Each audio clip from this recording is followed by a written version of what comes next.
release. This is Daniel Rothman on Emergency Broadcast 91.48 FM, coming to you live from our secure studio location in the Northwest Tower District. The time is now 6:47 p.m. and we are continuing our coverage of what health officials are calling an unprecedented medical crisis developing across our city and potentially beyond. If you're just joining us, please stay tuned for critical information that may affect your safety and the safety of your family. Daniel, I'm getting another update from the State Health Department. They're confirming at least 17 hospitals across the metro area have reported similar incidents. Patients who underwent routine procedures within the last 72 hours are exhibiting what doctors are describing as acute behavioral disturbances. Emily, can you clarify what they mean by behavioral disturbances? We need to be specific for our listeners.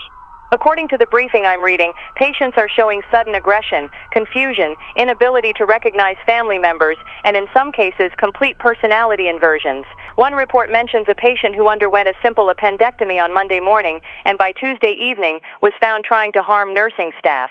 That's deeply concerning. We've been receiving calls all afternoon from families trying to locate loved ones who are currently hospitalized. The phone lines here have been overwhelmed. Emily has been managing incoming information while I try to keep you updated with verified facts only. We will not spread rumors or unconfirmed reports. What we're telling you is coming directly from official channels and our field reporter. Michael is standing by. He's positioned near Mercy General Hospital on the east side. Michael, are you receiving us clearly?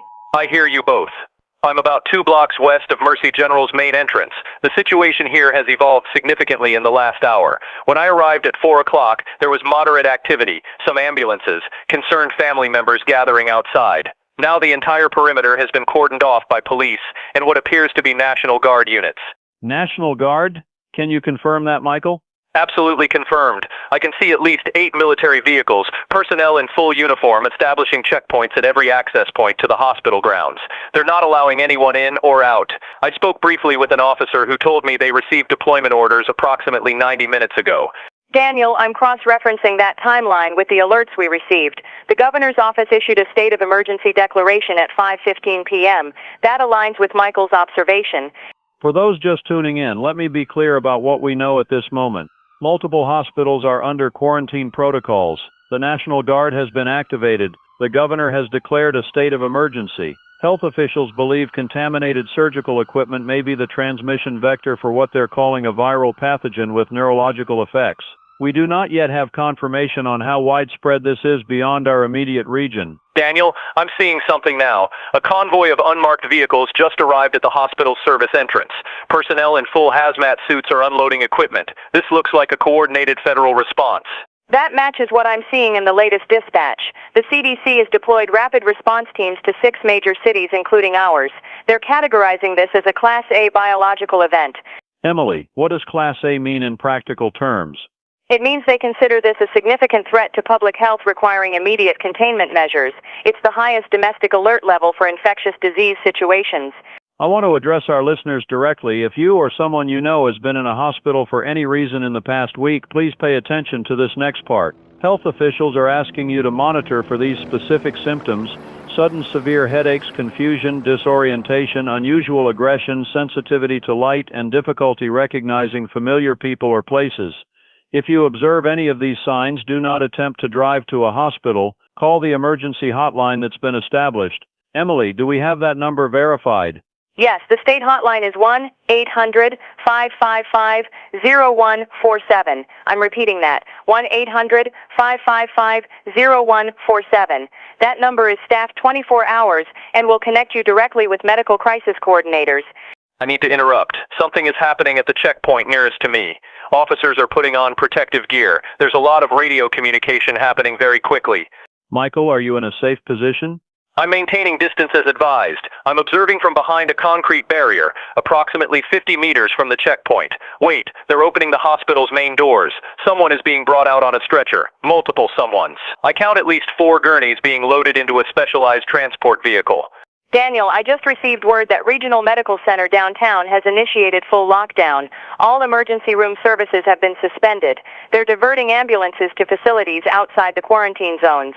How many facilities are we talking about, Emily? The list I have shows 23 hospitals and urgent care centers across the metro area, now under some form of restriction. That number has doubled since our last update 30 minutes ago.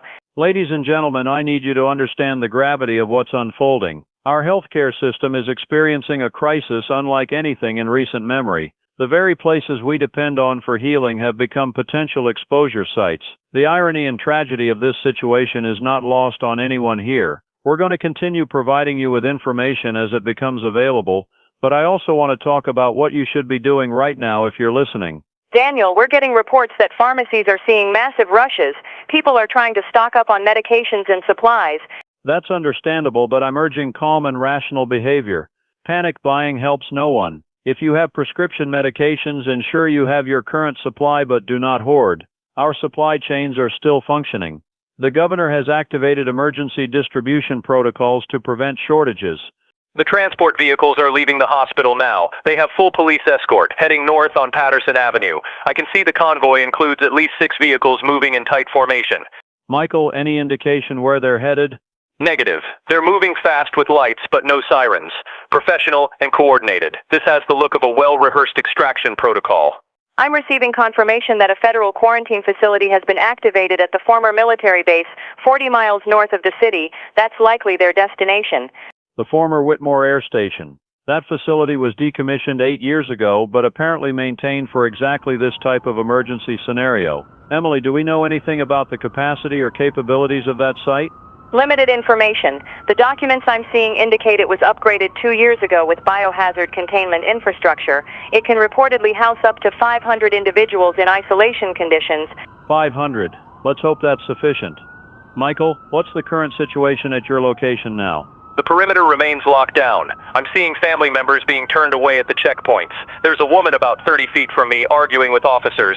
She's saying her husband is inside, and she hasn't heard from him since this morning. The officers are trying to calm her, but they're not allowing any exceptions.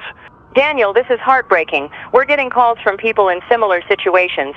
They're desperate for information about their family members. I understand that desperation. If you have a loved one currently in one of the affected hospitals, please know that authorities are working to establish a family notification system. I know that's not enough when you're frightened and worried, but storming hospital barricades will only create more chaos. The professionals responding to this situation are trying to protect everyone, including the patients inside those facilities. We're being told that a press conference is scheduled for 8 p.m. The governor will be speaking along with the state health commissioner and representatives from the CDC. That's in just over an hour. We will broadcast that conference live and provide analysis immediately following. In the meantime, let's talk about what we're actually dealing with here from a medical standpoint. Emily has been compiling information from various health bulletins. Emily, what have you learned about this pathogen? The preliminary reports suggest we're looking at a virus that affects the central nervous system. It appears to have an extremely short incubation period, possibly as little as 12 to 36 hours from exposure to symptom onset. That's unusually rapid for most viral infections. And the transmission vector is confirmed to be medical equipment? That's the leading theory, specifically surgical instruments that may not have been properly sterilized. The investigation is focusing on a potential breakdown in sterilization protocols at multiple facilities. What's baffling to health officials is how this could happen simultaneously across so many locations. That does raise questions. Are we looking at equipment failure, human error, or something else? The CDC team is investigating whether there might be a common source. Several hospitals in our region use the same medical equipment supplier and sterilization service. That's one angle they're pursuing. Daniel, Emily, I'm repositioning to get a better view of the hospital's north wing. I can see activity on one of the upper floors. Lights are on in what appears to be an entire ward. Silhouettes moving past the windows, but I can't make out details from this distance. Michael, please maintain safe distance. Your priority is staying secure and providing us with observations, not taking risks. Understood. I'm being careful. There's something else I should mention. The cellular network seems unstable. I've had 3 dropped connections in the last 20 minutes. Our radio link is holding, but phone service appears compromised. That aligns with reports I'm seeing. Several cellular providers have issued alerts about network congestion. The volume of calls and data usage is overwhelming infrastructure in certain areas. If you're trying to reach family or friends by phone and experiencing difficulties, that's likely due to network overload, not necessarily a more serious problem. Text messages may have better success than voice calls during high traffic periods. But again, Do not spread rumors if you can't reach someone immediately. The networks are simply strained. Daniel, I have an update on the patient count. The latest figures show approximately 430 individuals across all affected facilities displaying symptoms consistent with this infection. 430. That number has been climbing steadily all day. This morning's initial reports mention fewer than 100 cases. The increase is concerning, but health officials are saying it may partly reflect better identification and reporting rather than exclusively new cases. As awareness spreads, medical staff are recognizing symptoms they might have initially attributed to other causes. That's a fair point. In the early stages of any outbreak, there's always a period where cases are being properly identified and categorized. Michael, are you still in position at Mercy General? Affirmative. The scene here has stabilized somewhat. The checkpoints are solid. No one is getting through. I'm seeing some family members giving up and leaving. One couple just walked away after about 20 minutes of trying to get information. You could see the defeat in their body language. This is one of the most difficult aspects of a crisis like this. The uncertainty, the separation from loved ones, the lack of clear answers. For those listening who are in that situation, I want you to know that your feelings are completely valid. Fear, anger, frustration, all of it is justified. What I'm asking is that you channel those emotions into productive actions. Stay informed, follow official guidance, take care of yourself and those immediately around you. We're receiving word that grocery stores are also seeing increased traffic. Some locations are implementing purchase limits on certain items to prevent hoarding. What items specifically? Water, canned goods, medical supplies like masks and gloves, batteries and basic medications. Store managers are asking customers to shop responsibly and consider that their neighbors have the same needs. Sensible advice. Look, I'm going to be direct with everyone listening. We may be in this situation for a while. The smart approach is measured preparation, not panic. Buy what you need for perhaps a week or two, not a month. Leave supplies for others. We're all in this together, as cliché as that sounds. I'm moving to a new position to get eyes on the western approach to the hospital. Give me a moment. Take your time, Michael. Safety first. While Michael repositions, let me share some context about hospital sterilization protocols because I think it's important for people to understand how something like this could happen. Emily has background information on this. Medical instrument sterilization is typically a multi-step process involving cleaning, disinfection, and sterilization using high heat, steam, or chemical methods. Hospitals have strict protocols governed by federal regulations. Every piece of equipment that contacts a patient's bloodstream or internal tissues must be completely sterile. So when those protocols fail, what could cause that? Equipment malfunction is one possibility. Sterilization machines that aren't reaching proper temperatures or pressure levels. Human error is another factor. Someone skipping a step or rushing through procedures. There's also the possibility of contamination after sterilization if instruments aren't stored properly. What makes this situation unusual is the apparent scope. Multiple facilities experiencing similar issues suggests either a widespread technical problem or possibly a systemic failure in training or oversight. Or deliberate sabotage, though I hate to even suggest that. Authorities haven't ruled anything out. That's part of what the investigation will determine. I'm in position on the west side now. I have a clear view of the emergency entrance. There's an ambulance that's been sitting there with its rear doors open for at least 10 minutes. I don't see any movement around it. That's odd. Could it be waiting for a patient transfer? Possibly. But usually, there's activity. Personnel, equipment being loaded or unloaded. This vehicle is just sitting there, empty as far as I can tell. Michael, is the engine running? I can't tell from this distance, but the lights aren't flashing anymore. It's just parked there like it was abandoned mid-operation. That's unsettling. Emily, are we getting any reports about ambulance service disruptions? Nothing official yet, but let me check the emergency services frequencies. Give me a second. While Emily checks on that, I want to address something I'm sure many of you are wondering. What about the healthcare workers themselves? The doctors, nurses, technicians who are inside these facilities. What's being done to protect them? These are people who showed up to work this morning having no idea they were walking into a biological crisis. They're now on the front lines of something unprecedented. I have information on that. All personnel in the quarantine facilities are being provided with personal protective equipment.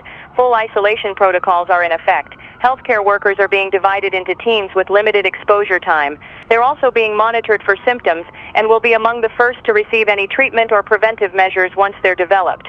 Once they're developed, that's the key phrase. As of right now, we don't have a treatment for this infection, correct? That's correct. Treatment is currently supportive, meaning managing symptoms while the body fights the infection, sedation for violent episodes, fluids for dehydration, monitoring for complications. The CDC team includes virologists who are working to identify the pathogen and begin developing targeted therapies. How long does that typically take? Under normal circumstances, weeks to months. But these aren't normal circumstances. Emergency protocols can accelerate certain processes. Still, we're looking at days at the absolute minimum before we even have a clear understanding of what we're fighting. Daniel, that ambulance just moved. Doors closed, and it's leaving the area. Heading south away from the hospital. Empty? Appeared to be. No patient visible in the back before the doors closed. That could be a crew responding to a call elsewhere, or possibly a vehicle being relocated to a clean zone.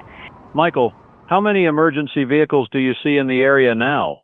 At the hospital itself, I count 3 ambulances still parked at various entrances, 2 fire department units, and probably a dozen police vehicles, not counting the National Guard trucks. In the surrounding streets, I've seen at least 4 more ambulances pass by in the last hour. So emergency services are still active and responding. That's important for people to know. If you have a medical emergency unrelated to this crisis, help is still available. Don't hesitate to call for assistance. Though I should mention that response times may be longer than usual, services are stretched thin with this situation. Understood. The time is now 7:08 p.m. We're about 50 minutes away from the governor's press conference. Before we get there, I want to make sure we've covered all the critical information for our listeners. Let me summarize what we know for certain at this hour. Daniel, before you do that, I'm getting a priority alert. Stand by. Go ahead, Emily. The mayor's office has just announced a citywide curfew beginning at 10 p.m. tonight and extending until 6 a.m. tomorrow. All residents are required to be in their homes unless they're essential workers with proper identification.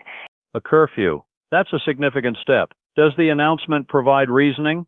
It states the curfew is to facilitate emergency operations and reduce strain on public safety resources. It also mentions preventing potential civil disturbances. Civil disturbances. That's carefully worded. They're concerned about panic, looting, that sort of thing? That would be my interpretation, though the statement doesn't explicitly say that. So to be clear for everyone listening, as of 10 p.m. tonight, approximately 3 hours from now, you need to be home. If you're at work, start planning your departure to ensure you're back before the curfew takes effect. If you're essential personnel, make sure you have your work identification accessible. Michael, how are you positioned to comply with this curfew? I'll need to relocate before 10, but I have time. I can continue reporting from different positions for another 2 hours at least. Do what you need to do to stay safe and legal, Michael. Your reports are valuable but not worth risking your safety or breaking curfew. We can continue coverage from the studio if necessary. Understood. For now, I'm going to work my way around to the southern perimeter of the hospital. I haven't had eyes on that approach yet. Keep us posted. Now, let me provide that summary I mentioned. Here's what we know as verified fact at 7:11 p.m. on what is turning into one of the most difficult days our city has faced. A viral infection of unknown origin has affected hundreds of patients across multiple hospitals in our region. The transmission method appears to be contaminated surgical equipment. Symptoms include severe behavioral changes, aggression, confusion, and neurological disturbances. At least 23 medical facilities are under quarantine protocols with National Guard enforcement. The governor has declared a state of emergency. The CDC has deployed response teams. A citywide curfew will take effect at 10 p.m. tonight. A federal quarantine facility has been activated to house infected individuals. And a major press conference is scheduled for 8 p.m. where we expect to learn more about the scope of this crisis and the official response plan. That's an accurate summary, Daniel. I would add that the emergency hotline, 1-800-555-0147, is available for anyone who believes they may have been exposed or is experiencing symptoms. Thank you, Emily. Now, what we don't know is equally important. We don't know the exact nature of this pathogen. We don't know how many people may have been exposed. We don't know if the quarantine measures will be sufficient to contain it. We don't know if there are cases in other cities or states beyond our region, and we don't know when normal operations might resume at our hospitals. We also don't know if there are other contamination vectors beyond surgical equipment. That investigation is ongoing. Right. The working theory is surgical instruments, but nothing is confirmed absolutely, which brings me to something I think needs to be said. In the absence of complete information, people will fill in the gaps with speculation. Social media is probably already flooded with theories and rumors. I'm asking you, please don't contribute to that noise. Share verified information from official sources. Share our broadcast if you find it helpful. But don't spread unverified claims. In a crisis, misinformation can be as dangerous as the crisis itself. I'm monitoring several social media platforms, and yes, there's a lot of speculation. Some of it is relatively harmless theorizing, but some of it is actively harmful. Claims about government conspiracies, foreign attacks, divine punishment, none of it is helping. Human nature in a crisis. We want explanations, especially when we're frightened. But the explanation we want isn't always the explanation that's true. Sometimes a crisis is just a crisis. A terrible convergence of circumstances without a sinister plot behind it. Daniel, I'm at the south side now. Very different scene here. This entrance appears to be for staff only, and it's completely sealed. No vehicles, no personnel visible outside. But I can see movement through the windows on the ground floor. People in protective equipment moving with purpose. That's likely where the real work is happening. Away from public view, medical teams trying to understand and manage this situation. There's something else. I'm hearing sounds from inside the building. It's faint, but it sounds like shouting. Michael, that could be infected patients. From the reports we've received, the behavioral symptoms include vocal outbursts. It's disturbing to hear even from out here. Reminds you that these are real people suffering, not just statistics. That's an important point, Michael. Every number we cite represents a human being. Someone's parent, child, spouse, friend. A person who went to the hospital for help and instead became a victim of this outbreak. The tragedy of that is profound. Daniel, we're getting more data on the geographic distribution of cases. It's not just our city. Reports are now confirmed from 3 neighboring states, cases in at least 8 cities.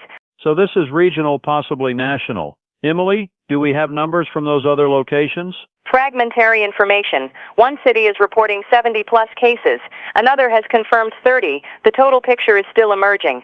Ladies and gentlemen, what we're learning is that this situation extends beyond our immediate area. This is a multi-state health crisis. That changes the calculus significantly. It means more resources, but also more complexity in the response. It means the federal government will be taking a lead role in coordination. The president is scheduled to address the nation at 9 p.m. That's been added to the announcement schedule.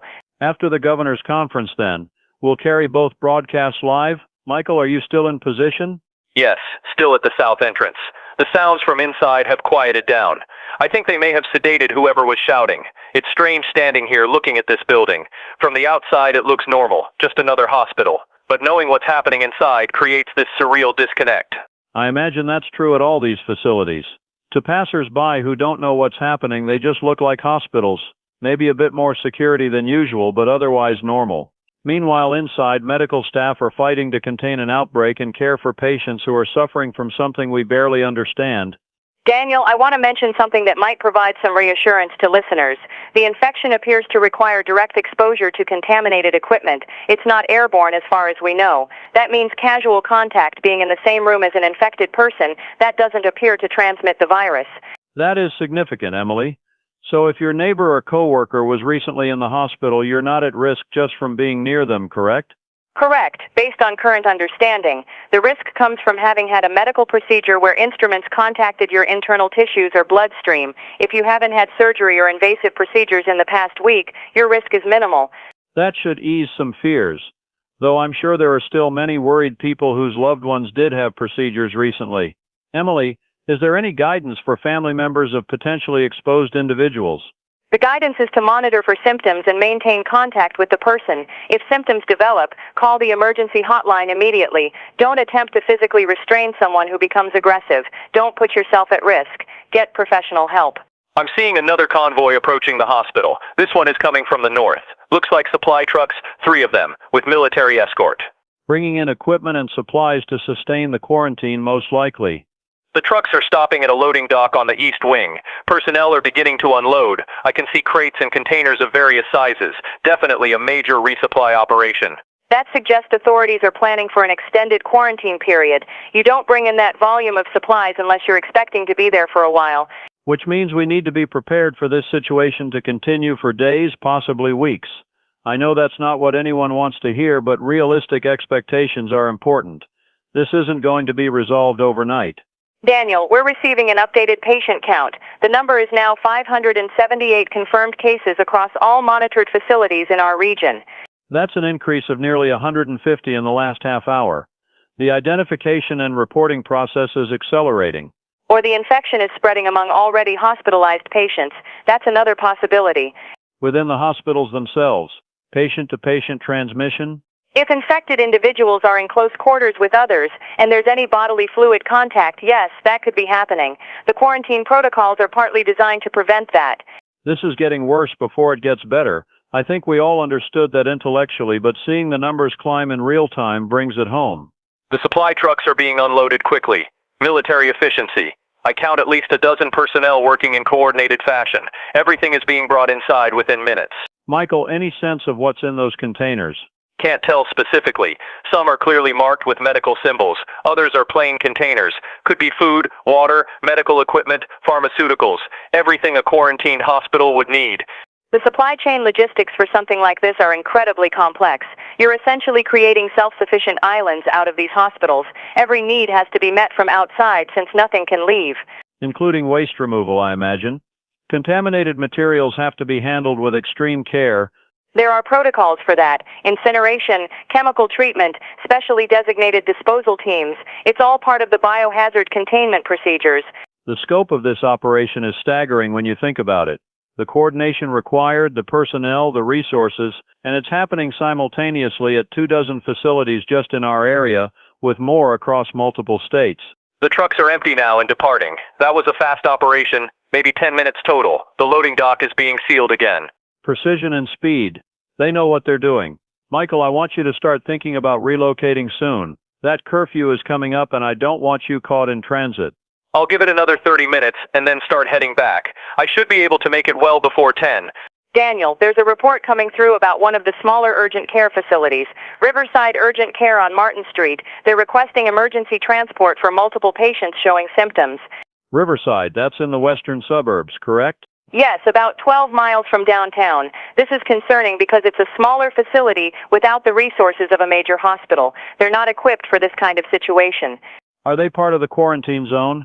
Not yet, but I imagine they will be shortly. The request for transport suggests they want to move these patients to a larger facility with better containment capabilities. Which is the right move if they can do it safely. Emily, are we getting any information about how many healthcare workers have been infected?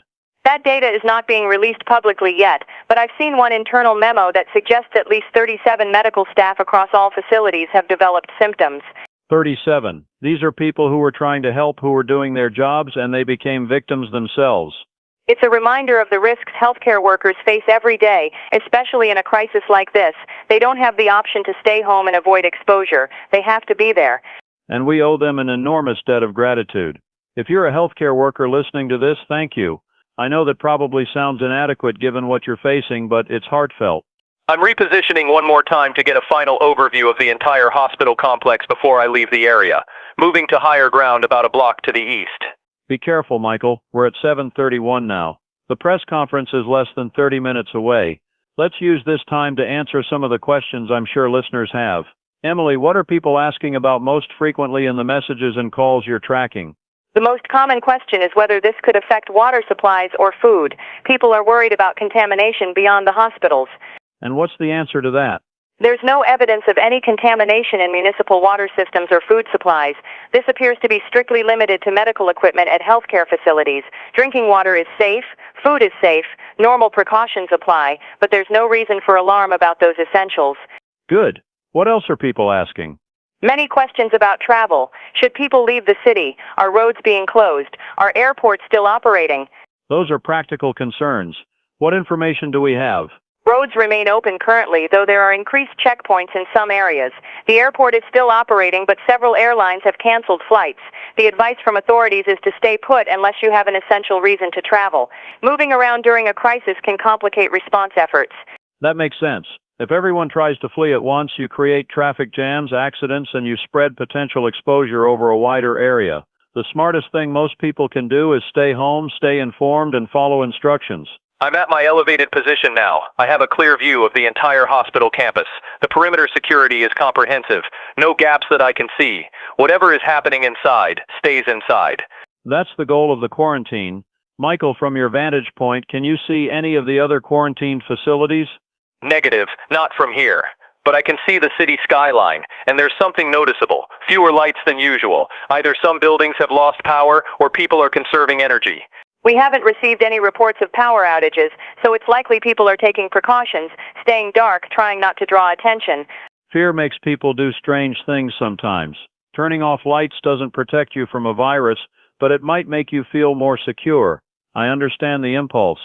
Daniel, we're 5 minutes from the governor's press conference. We should prepare to go live with that. Agreed. Michael, we're going to switch our full attention to the press conference in a few minutes. Are you good to continue observing independently? Affirmative. I'll monitor the situation here and report back if anything significant develops. Otherwise, I'll begin my relocation in about 20 minutes. Perfect. Thank you, Michael. Your reporting has been invaluable. All right, listeners, we're about to bring you live coverage of the governor's address. This will be the first comprehensive official statement since this crisis began. We expect to hear details about the state's response plan, resources being deployed, and guidance for the public. Emily and I will provide context and analysis after the conference concludes. The time is now 7:36 p.m. Stay with us. Daniel, I'm getting the feed ready. We should have the connection in just a moment. While we wait for that, let me remind everyone that what you're about to hear is the official state government position on this crisis.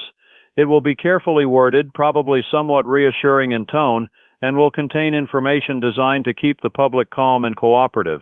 That's not a criticism, it's just the nature of official communications during emergencies.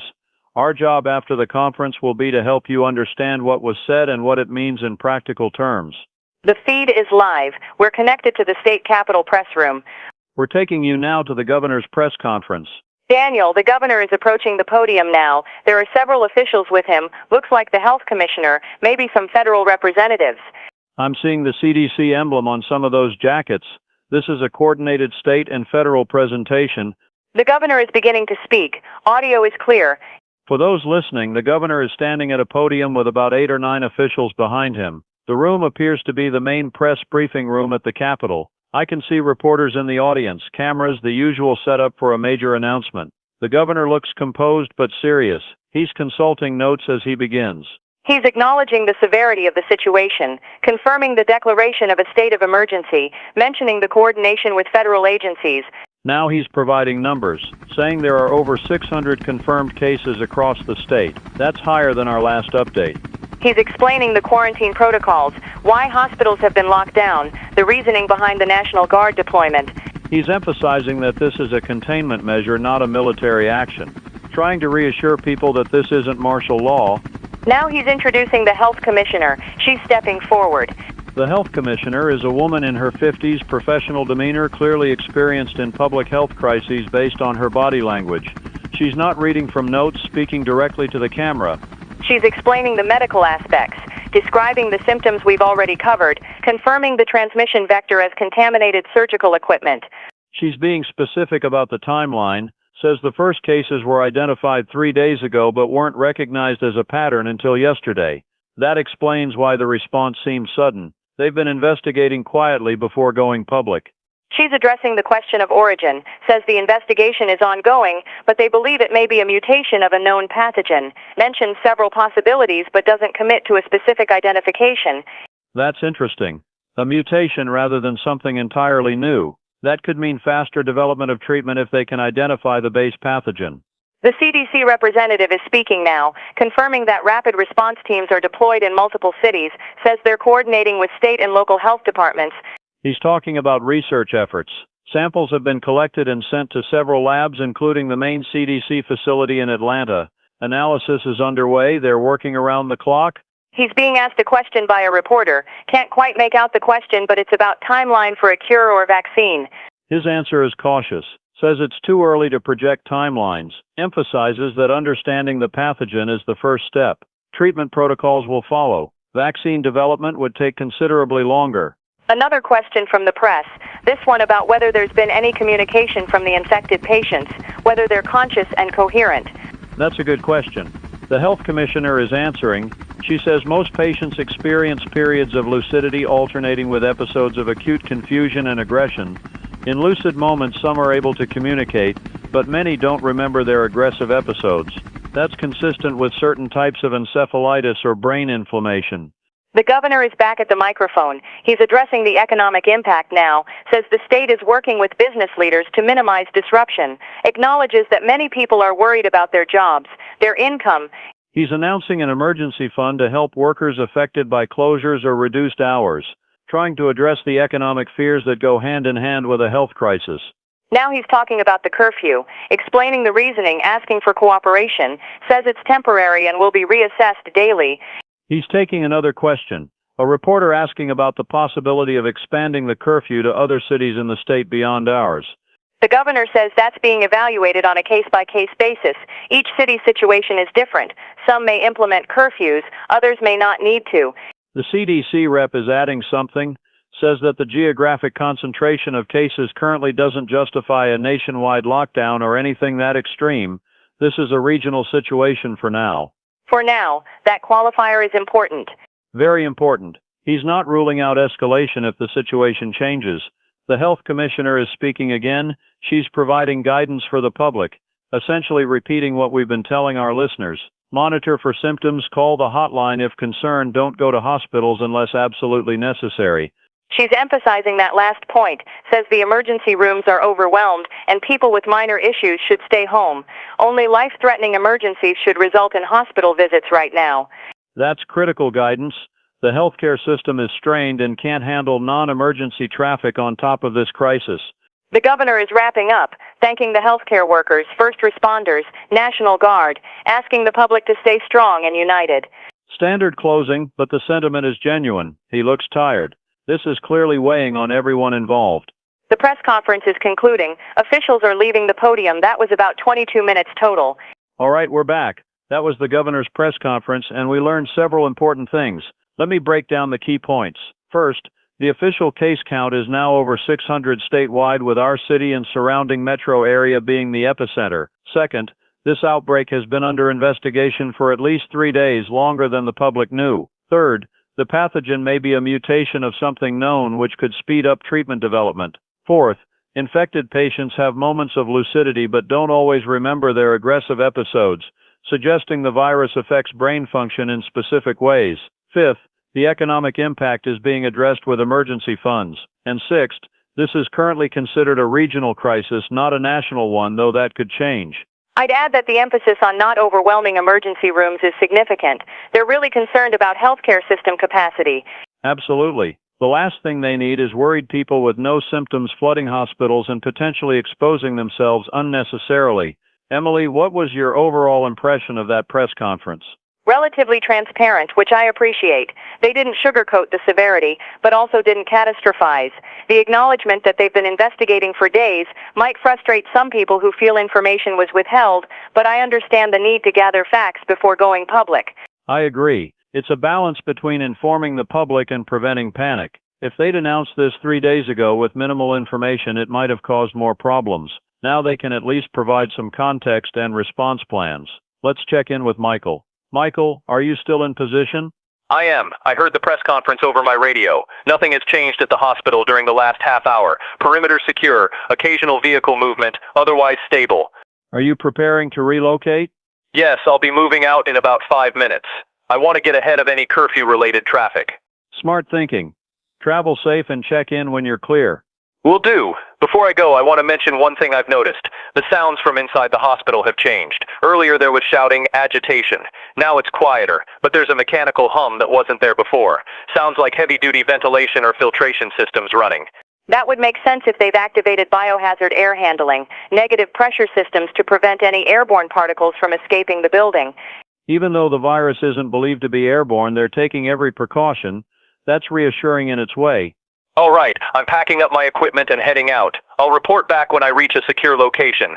Thank you, Michael. Drive carefully. We'll continue coverage from the studio. The time is now 8:02 p.m. and we're expecting the presidential address in just under an hour. Before we get to that, I want to open up our understanding of what's happening medically. Emily has been researching similar outbreaks and pathogens. Emily, what historical context can you provide? There have been several instances of hospital-acquired infections causing outbreaks, though nothing quite like this in terms of behavioral symptoms.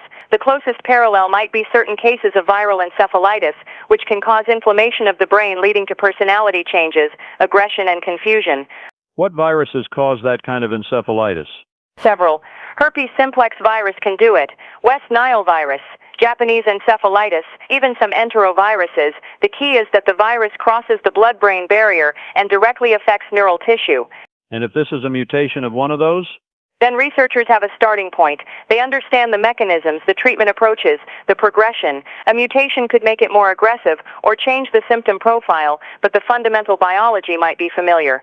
That's encouraging. Starting from zero with a completely unknown pathogen would be far more challenging. Exactly. Even if it's a mutation that makes existing treatments less effective, having that baseline knowledge accelerates the research process. Let's talk about what our listeners should be doing right now. It's just after 8 p.m. on what has been an exhausting and frightening day. Many people are probably at home, doors locked, wondering what happens next. What practical advice can we offer? First, maintain your routine as much as possible. If you're not infected, if you haven't been exposed, going about normal activities within your home provides stability. Eat regular meals, stick to sleep schedules, stay connected with family and friends remotely. Good advice. The psychological impact of a crisis can be as damaging as the physical threat if we let fear control us. Second, limit your news consumption. Stay informed, but don't spend all day obsessing over every update. Check for official information a few times a day, but give yourself breaks. Constant exposure to crisis news increases anxiety without providing additional useful information. That's wise. And I know it might seem ironic coming from someone broadcasting crisis news, but it's true. You don't need to listen to us for 12 straight hours. Get the key updates and then live your life. Third, take care of your physical health. Exercise if you can, even if it's just walking around your home. Eat well, stay hydrated. Your immune system functions better when you're taking care of your body. All solid recommendations. I'll add one more. If you have children, be honest with them in age-appropriate ways. Kids pick up on fear and tension even if you try to hide it. Giving them accurate, calm information helps them feel more secure than leaving them to their imagination. That's important. Children need reassurance and routine even more than adults. Emily, we're getting close to the curfew deadline. Are we seeing any reports of people having trouble getting home? Traffic appears normal, maybe slightly heavier than usual for this time of evening. People are heeding the curfew warning and leaving work or errands early. No major incidents reported yet. That's good. Compliance will make this easier for everyone. Michael, have you checked in yet? Just arriving at my secure location now. Made it with plenty of time. Traffic was moving well. Excellent. Where are you positioned now? I'm at the studio's backup facility in the Northern District. Secure building, full communications equipment. I can monitor multiple feeds from here and continue providing support remotely. Perfect. We're glad to have you safe and still connected. From this point forward, Michael will be providing analysis and research support while Emily and I continue the live broadcast. Michael, can you start compiling information about the other affected cities? I'd like to give our listeners a sense of the broader picture. On it. I'll have that ready before the presidential address. Daniel, I'm seeing an update about the Riverside urgent care situation we mentioned earlier. The facility has been successfully evacuated. All patients and staff were transported to the federal quarantine facility without incident. That's a relief. How many individuals were involved? 17 patients and 12 staff members. All are now in isolation and being monitored. So Riverside is now empty? And sealed. It's being treated as a contaminated site until decontamination teams can thoroughly clean it. These decontamination procedures, how extensive are they? Extremely. Every surface, every piece of equipment, complete sterilization using chemical agents and sometimes controlled heat. The facility will be shut down for days at minimum. Which means one less urgent care center available for the community. The ripple effects of this crisis are going to touch every aspect of life. We're already seeing it. Clinics closed, surgeries canceled, routine care delayed. Even facilities that aren't directly affected are taking precautions and reducing services. Out of an abundance of caution. Understandable but problematic for people with ongoing medical needs. Daniel, I have that information you requested. I'm seeing confirmed cases in 17 cities across 9 states. The total count nationally is approaching 2,000 individuals. 2,000. That's significantly higher than just our region. Yes, this is a multi-state outbreak. The cities reporting cases are spread across the Midwest and South primarily, with a few cases reported on the West Coast as well. Is there a pattern to the locations? Any connection between the cities? I'm looking for that. Give me a moment to analyze the data. While Michael works on that, let me remind our listeners that we're about 40 minutes away from hearing from the president. This will be a national address, so the tone and content will be different from the governor's press conference. The president will be speaking to the entire country, most of whom are not directly affected by this crisis yet. The challenge will be to take the situation seriously while not causing nationwide panic. I imagine there will also be discussion of federal resources, interstate coordination, maybe economic measures. Almost certainly. The federal government has capabilities that states can't match individually. If this situation requires a coordinated national response, we'll hear about it from the president. I found something interesting in the data. All of the affected cities have one thing in common. They all use medical equipment and sterilization services from the same group of suppliers. There's a company called MedTech Solutions that provides sterilization equipment and services to hospitals across multiple states. Nearly every facility reporting infections used their equipment or services within the past 2 weeks. That's a significant finding, Michael. Has this been reported elsewhere? Not that I can see. I connected the dots by cross-referencing hospital supply contracts with case locations. It might be coincidence, but it's a strong correlation. If it's not coincidence, that means we're looking at either faulty equipment or contaminated supplies from a centralized source. Which would explain the multi-state spread. One supplier, multiple clients, contamination spreads everywhere at once. Should we report this? It's not confirmed by officials. It's a good question. Emily, what do you think? We can mention the correlation without making definitive claims. Say that analysts have noticed a pattern and investigations are ongoing. Don't accuse the company directly, but put the information out there. I agree. All right, here's what we know. Multiple analysts have identified a potential pattern in the outbreak. Many of the affected hospitals across different states share a common supplier for sterilization equipment and services. A company called MedTech Solutions appears frequently in the supply chains of facilities reporting infections. This could be coincidental, but it's worth noting as investigations continue. If there is a connection, it could help authorities pinpoint the source of contamination and prevent further spread. Well stated. Factual without being inflammatory. I'm going to dig deeper into MedTech Solutions, see what else I can find about their operations, any past issues, regulatory history. Good work, Michael. Keep us posted on what you find. The time is now 8:23 p.m. We're approaching the curfew deadline in just over half an hour. For those listening, if you're not already home, you need to be heading there now. Don't wait until the last minute. Give yourself time to get settled safely. I'm monitoring police frequencies and they're preparing for curfew enforcement. Officers are being positioned at major intersections and key routes. They're not expecting major problems, but they're ready to respond if anyone violates the curfew. What are the penalties for curfew violation? According to the emergency declaration, it can range from a warning for first-time minor violations up to arrest for repeated or flagrant violations. The emphasis seems to be on compliance rather than punishment, but they will enforce if necessary. So take it seriously, folks. This isn't a suggestion, it's a legal requirement. The curfew is in place for legitimate public safety reasons. Daniel, we're getting reports of increased activity at several grocery stores and pharmacies, people making last-minute runs before the curfew. That's predictable but not ideal. Those workers need to get home too. If you don't have urgent needs, wait until tomorrow. Stores will reopen in the morning after the curfew lifts. I'm seeing news that several major retailers are announcing modified hours starting tomorrow, opening later, closing earlier, to accommodate curfew restrictions and give employees time to travel safely. That makes sense. Businesses will adapt to the new reality, at least temporarily.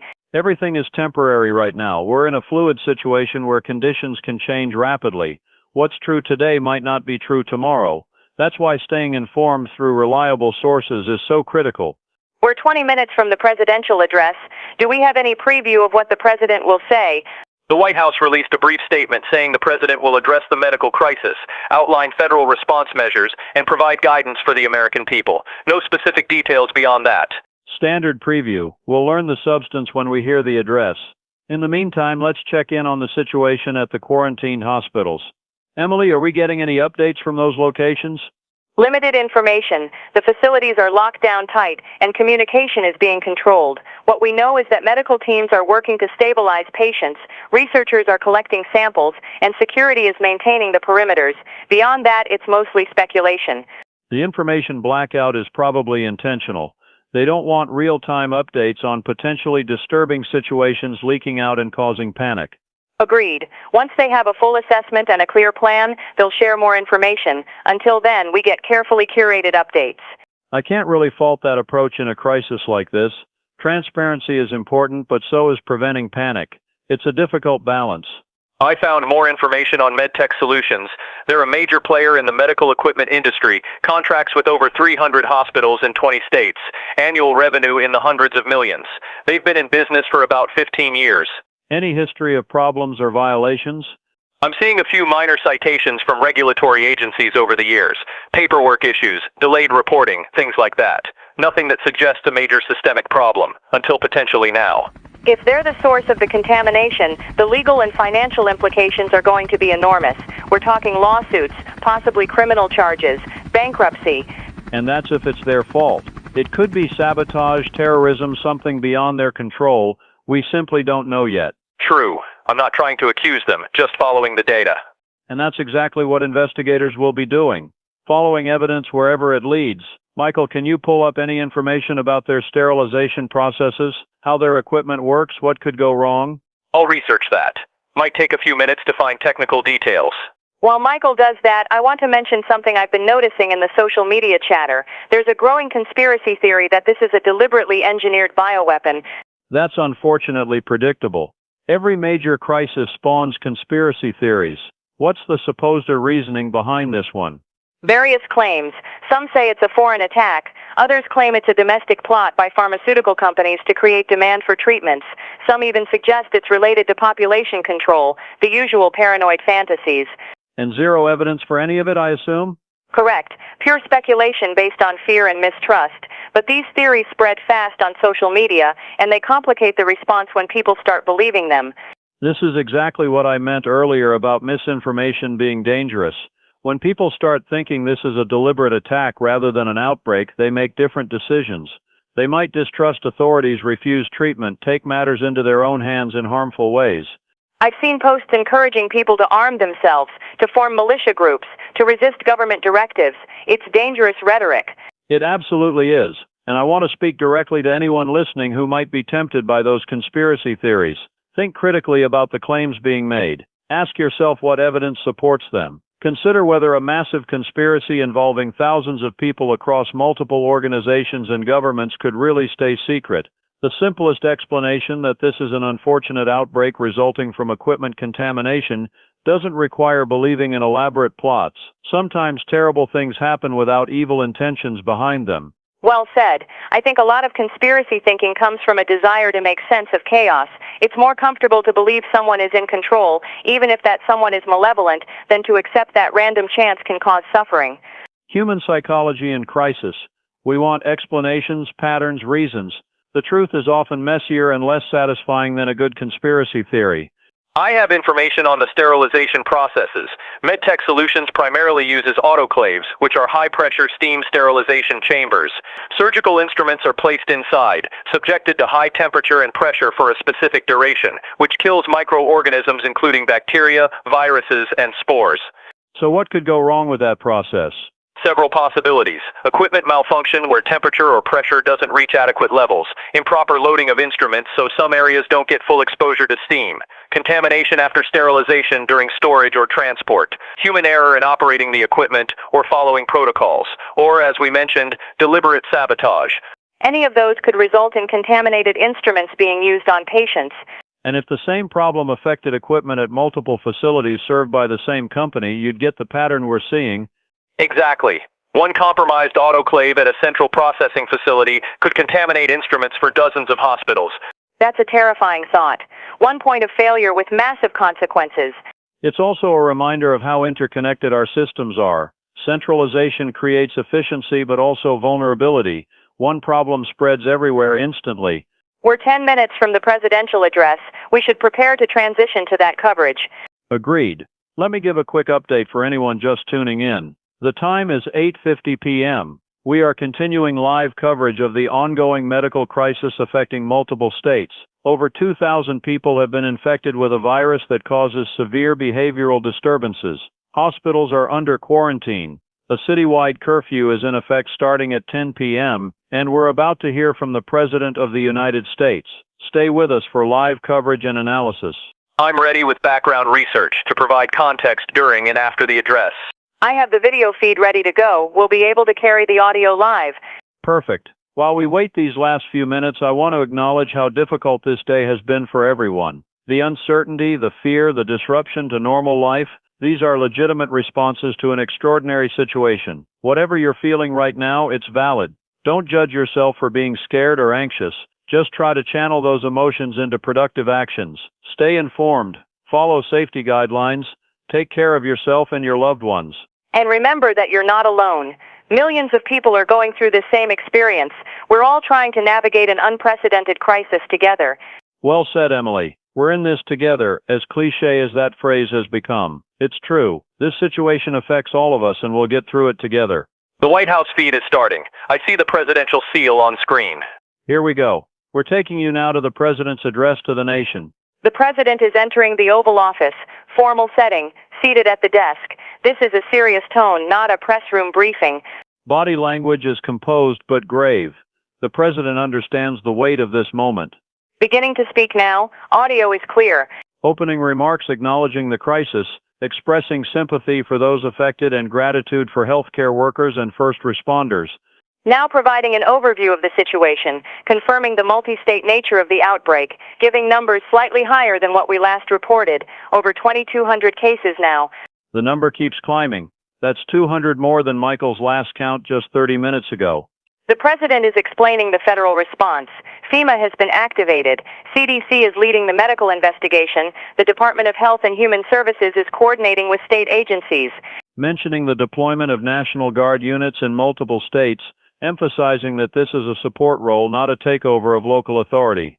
Now addressing economic concerns, announcing emergency funding for affected states, suspension of certain federal regulations to speed up response efforts, support for workers and businesses impacted by closures. That's significant. Regulatory flexibility can accelerate things like drug development and resource deployment. The President is being asked about travel restrictions. This must be a question submitted in advance. Answering that there are currently no plans for nationwide travel bans.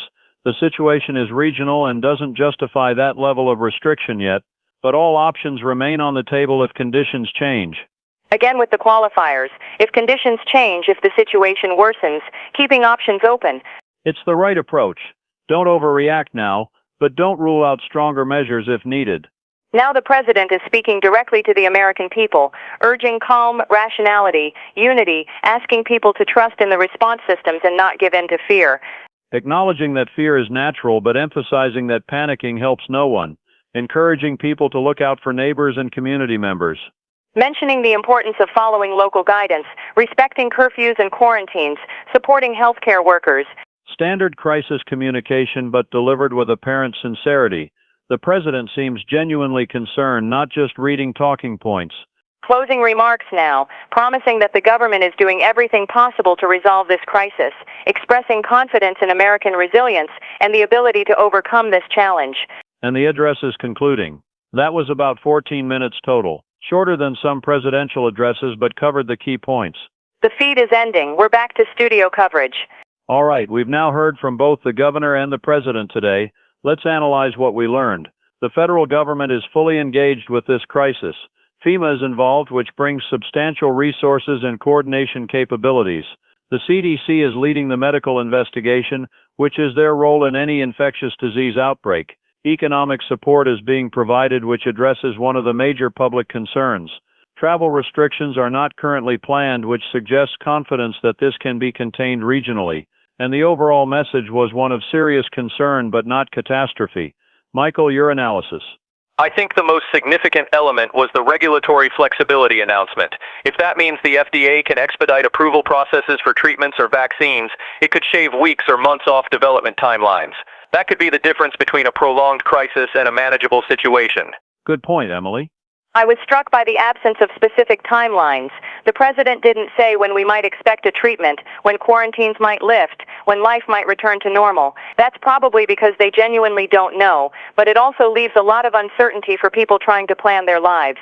True, though providing false timelines would be worse than providing none. At least this way, expectations aren't being set that can't be met. Agreed. It's just hard for people who want concrete answers. It's hard for all of us. I want concrete answers too, but we're going to have to live with uncertainty for a while. That's the reality of this situation. Daniel, I'm seeing reports that the curfew deadline is being strictly enforced. Officers are stopping vehicles and checking credentials.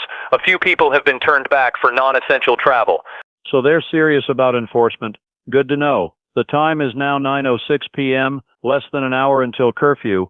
If you're listening and you're not home yet, you need to be moving now. I'm also seeing that the curfew has been implemented in 6 other cities across 3 states. It's expanding beyond just our region. As the crisis spreads, so do the control measures. That's logical. Michael, have case numbers increased in those other cities? Yes, several are reporting accelerating case counts. The city of Riverside, in the neighboring state, now has over 200 confirmed cases, up from about 50 this morning. A 4-fold increase in less than 12 hours. That's rapid progression. It matches the pattern we saw here: slow identification at first, then a surge as medical staff become aware and start recognizing symptoms. Or actual spread within hospital populations. We still don't know if patient-to-patient transmission is occurring. The CDC hasn't confirmed human-to-human transmission yet. All documented cases can be traced to contaminated equipment exposure. But that doesn't mean it's not happening, just that it hasn't been confirmed. The quarantine suggests authorities are concerned about that possibility. Absolutely. You don't lock down entire hospitals if you're certain the infection can't spread between people. The quarantines are precautionary at minimum, or reactive to suspected transmission at worst. Daniel, we're receiving word that several major news networks are requesting permission to embed reporters inside the quarantine facilities. They want to document conditions and treatment efforts. That's a bold request. I doubt authorities will approve it. The risk of media personnel becoming infected and the logistics of supporting them inside a quarantine zone seem prohibitive. The requests are being denied, as you predicted. Officials are saying that media access would compromise safety protocols and divert resources from patient care. I understand the media's desire for access and the public's right to information, but I think that's the right call in this case. The priority has to be medical care, not documentation. There are some internal photos and videos that have leaked on social media. Healthcare workers sharing glimpses of conditions inside the facilities. What are they showing? Overwhelmed staff, crowded isolation wards, patients in restraints. It's disturbing imagery. Some of the videos show infected individuals in acute distress, violent and incoherent. That's exactly why authorities don't want media inside. Those images are frightening and could cause panic without proper context. Though I'd argue people have a right to understand the reality of what's happening, even if it's frightening. Sanitizing the crisis doesn't help anyone make informed decisions. There's a balance. Full transparency versus responsible communication. It's not easy to find the right line. No, it's not. And reasonable people can disagree about where that line should be. I lean toward more information rather than less, but I also recognize the risks of unfiltered, uncontextualized imagery spreading on social media. Speaking of social media, I'm seeing an organized effort to compile information about missing persons. People who were in hospitals and haven't been heard from since the quarantines began. That's understandable. Families are desperate for information about their loved ones. The problem is that hospital communications are limited. Many facilities aren't able to provide individualized updates about patients. The phone systems are overwhelmed, and staff are focused on medical care. So families are in this awful limbo. They know their loved one is in a quarantined hospital, but they don't know if that person is infected, being treated, or even alive. That's an intolerable situation, but I'm not sure what the solution is in the short term. Hospitals are in crisis mode. Patient updates aren't the top priority when you're trying to prevent an outbreak from spreading. Could they set up a dedicated communication system? Assign staff specifically to family notifications? That would require personnel and resources that are currently being directed toward medical care. It's a triage situation. Save lives first, communicate later. As harsh as that sounds, it's probably the right medical priority, though I ache for the families left wondering. We're 35 minutes from curfew. Should we start wrapping up some of our coverage or continue through the curfew deadline? We'll continue broadcasting. The curfew applies to people being out in public, not to radio broadcasts or people working in secure facilities. We're authorized essential workers for the purposes of this emergency, but we should acknowledge the curfew for our listeners. Understood. The time is 9:25 p.m. In 35 minutes, the citywide curfew takes effect. All residents must be in their homes unless they are essential workers with proper identification. This curfew is a legal requirement under the state of emergency declaration. Violators can face penalties including fines and possible arrest.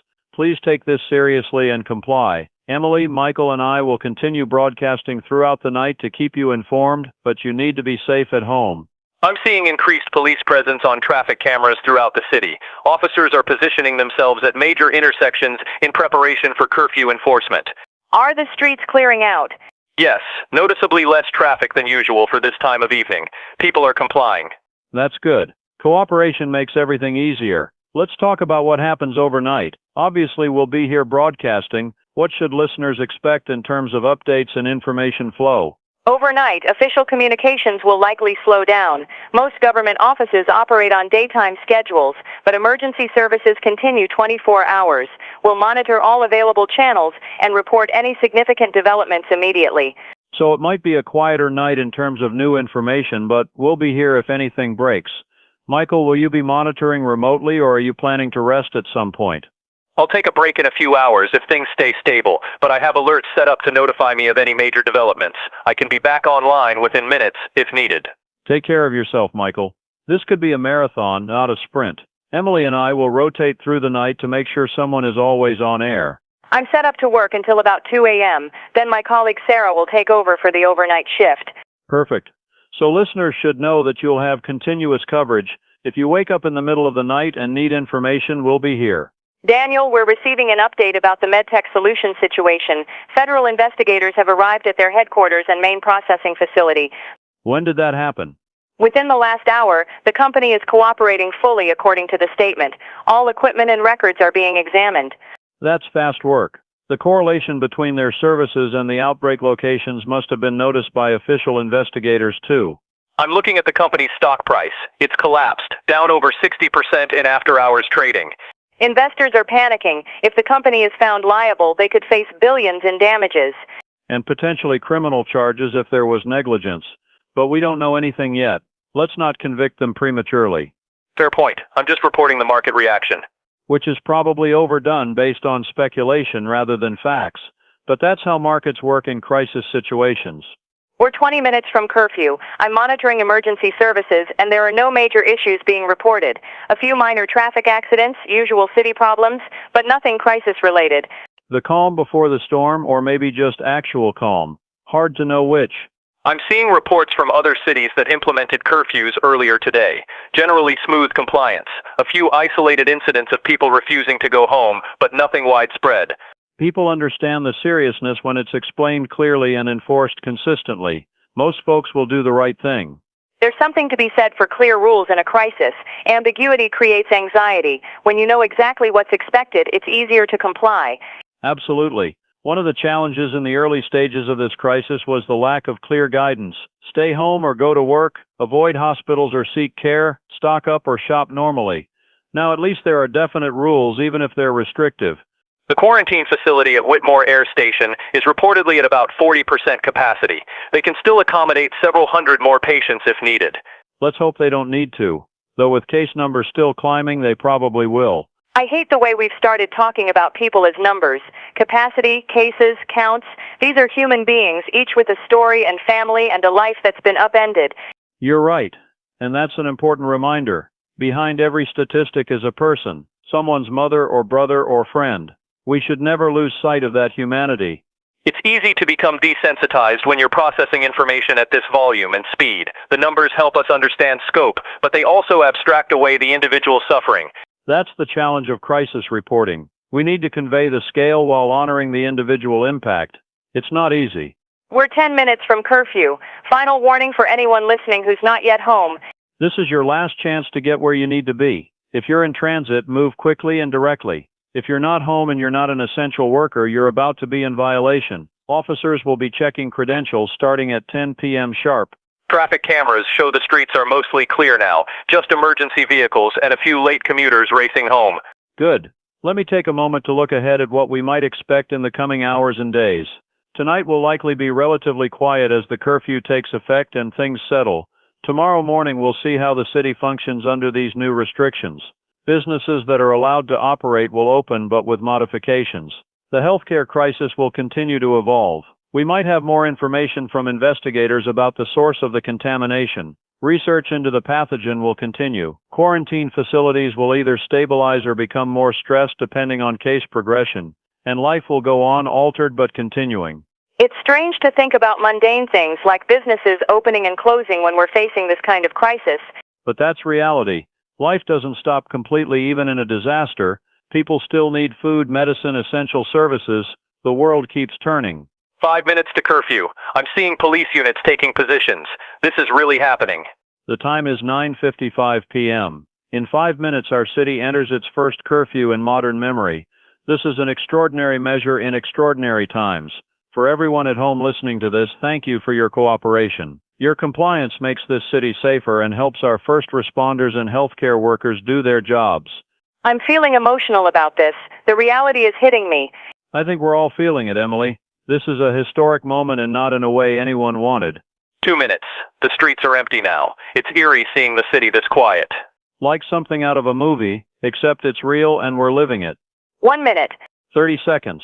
Everyone should be home now. Doors locked, safe inside. Whatever happens tonight, we'll face it together from our separate homes connected by these airwaves. 10 seconds. 5. And it's 10 p.m. Curfew is now in effect. Our city has gone quiet. The streets are clear. We're under curfew. This is Daniel Rothman on 91.48 FM, and we will continue broadcasting throughout this night and however many days and nights this crisis lasts. You're not alone. We're here with you. I'm seeing the police beginning patrols. Very orderly, very professional, just maintaining presence. No incidents so far? None reported. Complete compliance as far as I can tell. That's remarkable, actually. In a city this size, to have essentially everyone comply immediately with a curfew, it speaks to how seriously people are taking this. Or how frightened they are. Probably both. Fear can motivate compliance, but so can community responsibility. I'd like to think it's more the latter than the former. Daniel, we're getting our first update from inside one of the quarantine hospitals. This is from Mercy General, where Michael was reporting earlier. What does it say? Medical staff report that some patients are responding to sedation and supportive care. The violent episodes are being managed with medication. A few patients have shown signs of improvement, decreased aggression, and increased lucidity. That's encouraging. If treatment protocols are having any effect at all, that's progress. Though we don't know if that's actual recovery or just temporary suppression of symptoms. True, but I'll take any positive news right now. Even temporary improvement gives hope and gives researchers something to work with. The update also mentions that 3 healthcare workers at that facility have developed symptoms and been moved to isolation. So the number of infected medical staff continues to grow. That's deeply concerning. If healthcare workers keep getting sick, the system will collapse from lack of personnel before it collapses from patient overload. That's a grim but accurate assessment. The people we depend on to manage this crisis are becoming victims themselves. There's a discussion in the update about implementing stricter protective measures for staff, enhanced PPE, limited patient contact time, mandatory rest periods to reduce fatigue-related errors. All sensible measures that probably should have been in place from the beginning. But hindsight is perfect and crisis response is messy. I'm seeing that the CDC has released a preliminary pathogen identification. They believe it's a variant of a virus from the arbovirus family, possibly related to West Nile virus but significantly mutated. That's the first definitive identification we've heard. If they know the family, that helps with treatment development. Arboviruses are typically transmitted by arthropods like mosquitoes or ticks. How would that translate to contaminated medical equipment? The virus itself can survive outside a host for varying periods depending on conditions. If equipment was contaminated with infected blood or tissue and not properly sterilized, the virus could remain viable and infect the next patient. So we're not talking about mosquitoes spreading this, we're talking about the virus surviving the sterilization process or contaminating equipment after sterilization. Exactly. The transmission method is equipment-based, but the virus itself has characteristics similar to known arboviruses. Does that mean antiviral treatments developed for West Nile or similar viruses might be effective? Possibly. They'll likely start with known antivirals and see if any show efficacy. It's a faster approach than developing something from scratch. This is genuinely encouraging information. We've gone from complete unknown to at least a starting point for treatment. Michael, when was this CDC report released? About 40 minutes ago. It just started circulating through medical channels. So very recent. They've been working fast to identify this pathogen. That's impressive work. I imagine they had the best virologists in the country focused on this exclusively. When you throw enough resources at a problem, you can move quickly. Let's hope that speed continues through the treatment development phase. Every day without effective treatment means more people suffer. The report also notes that the mutation appears to affect the virus's neurotropic properties, meaning its affinity for nervous tissue. That explains the behavioral symptoms. So it's targeting the brain more aggressively than the typical West Nile virus? That's what the preliminary analysis suggests. It crosses the blood-brain barrier more easily and replicates in neural tissue, causing the inflammation and dysfunction we're seeing. That's terrifying from a medical standpoint. Brain infections are notoriously difficult to treat because many drugs can't cross that blood-brain barrier effectively. One step forward, one step back. We know what it is, but knowing what it is reveals how challenging it will be to treat. That's the nature of medical science. Every answer creates new questions. The time is now 10:17 p.m.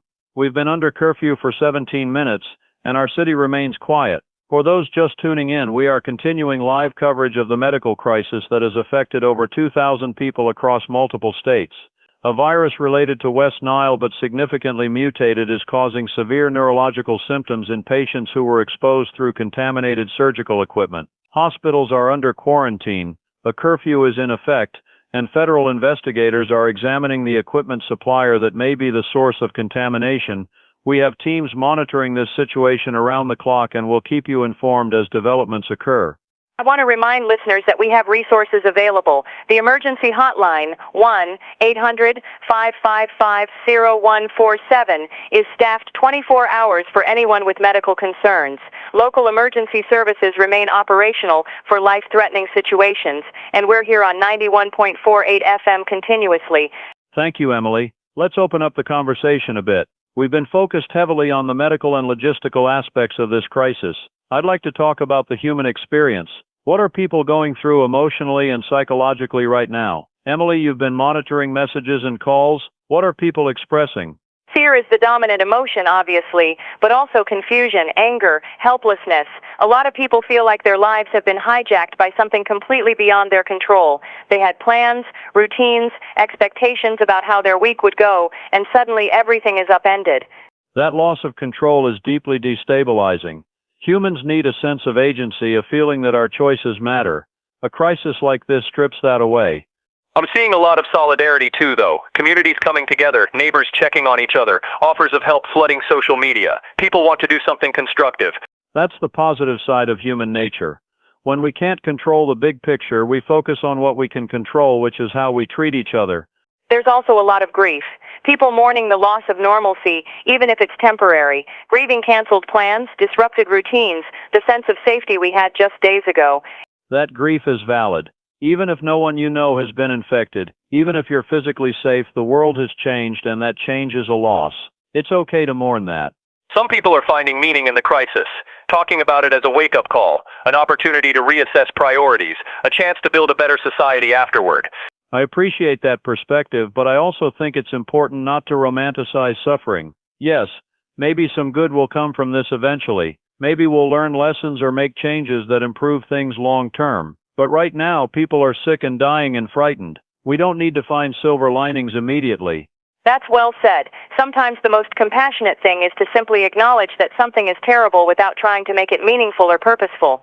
Suffering doesn't need justification. It just is. Our job is to reduce it where we can and support each other through it. I'm seeing reports that some religious communities are organizing prayer vigils remotely, using online platforms to come together spiritually while staying physically apart.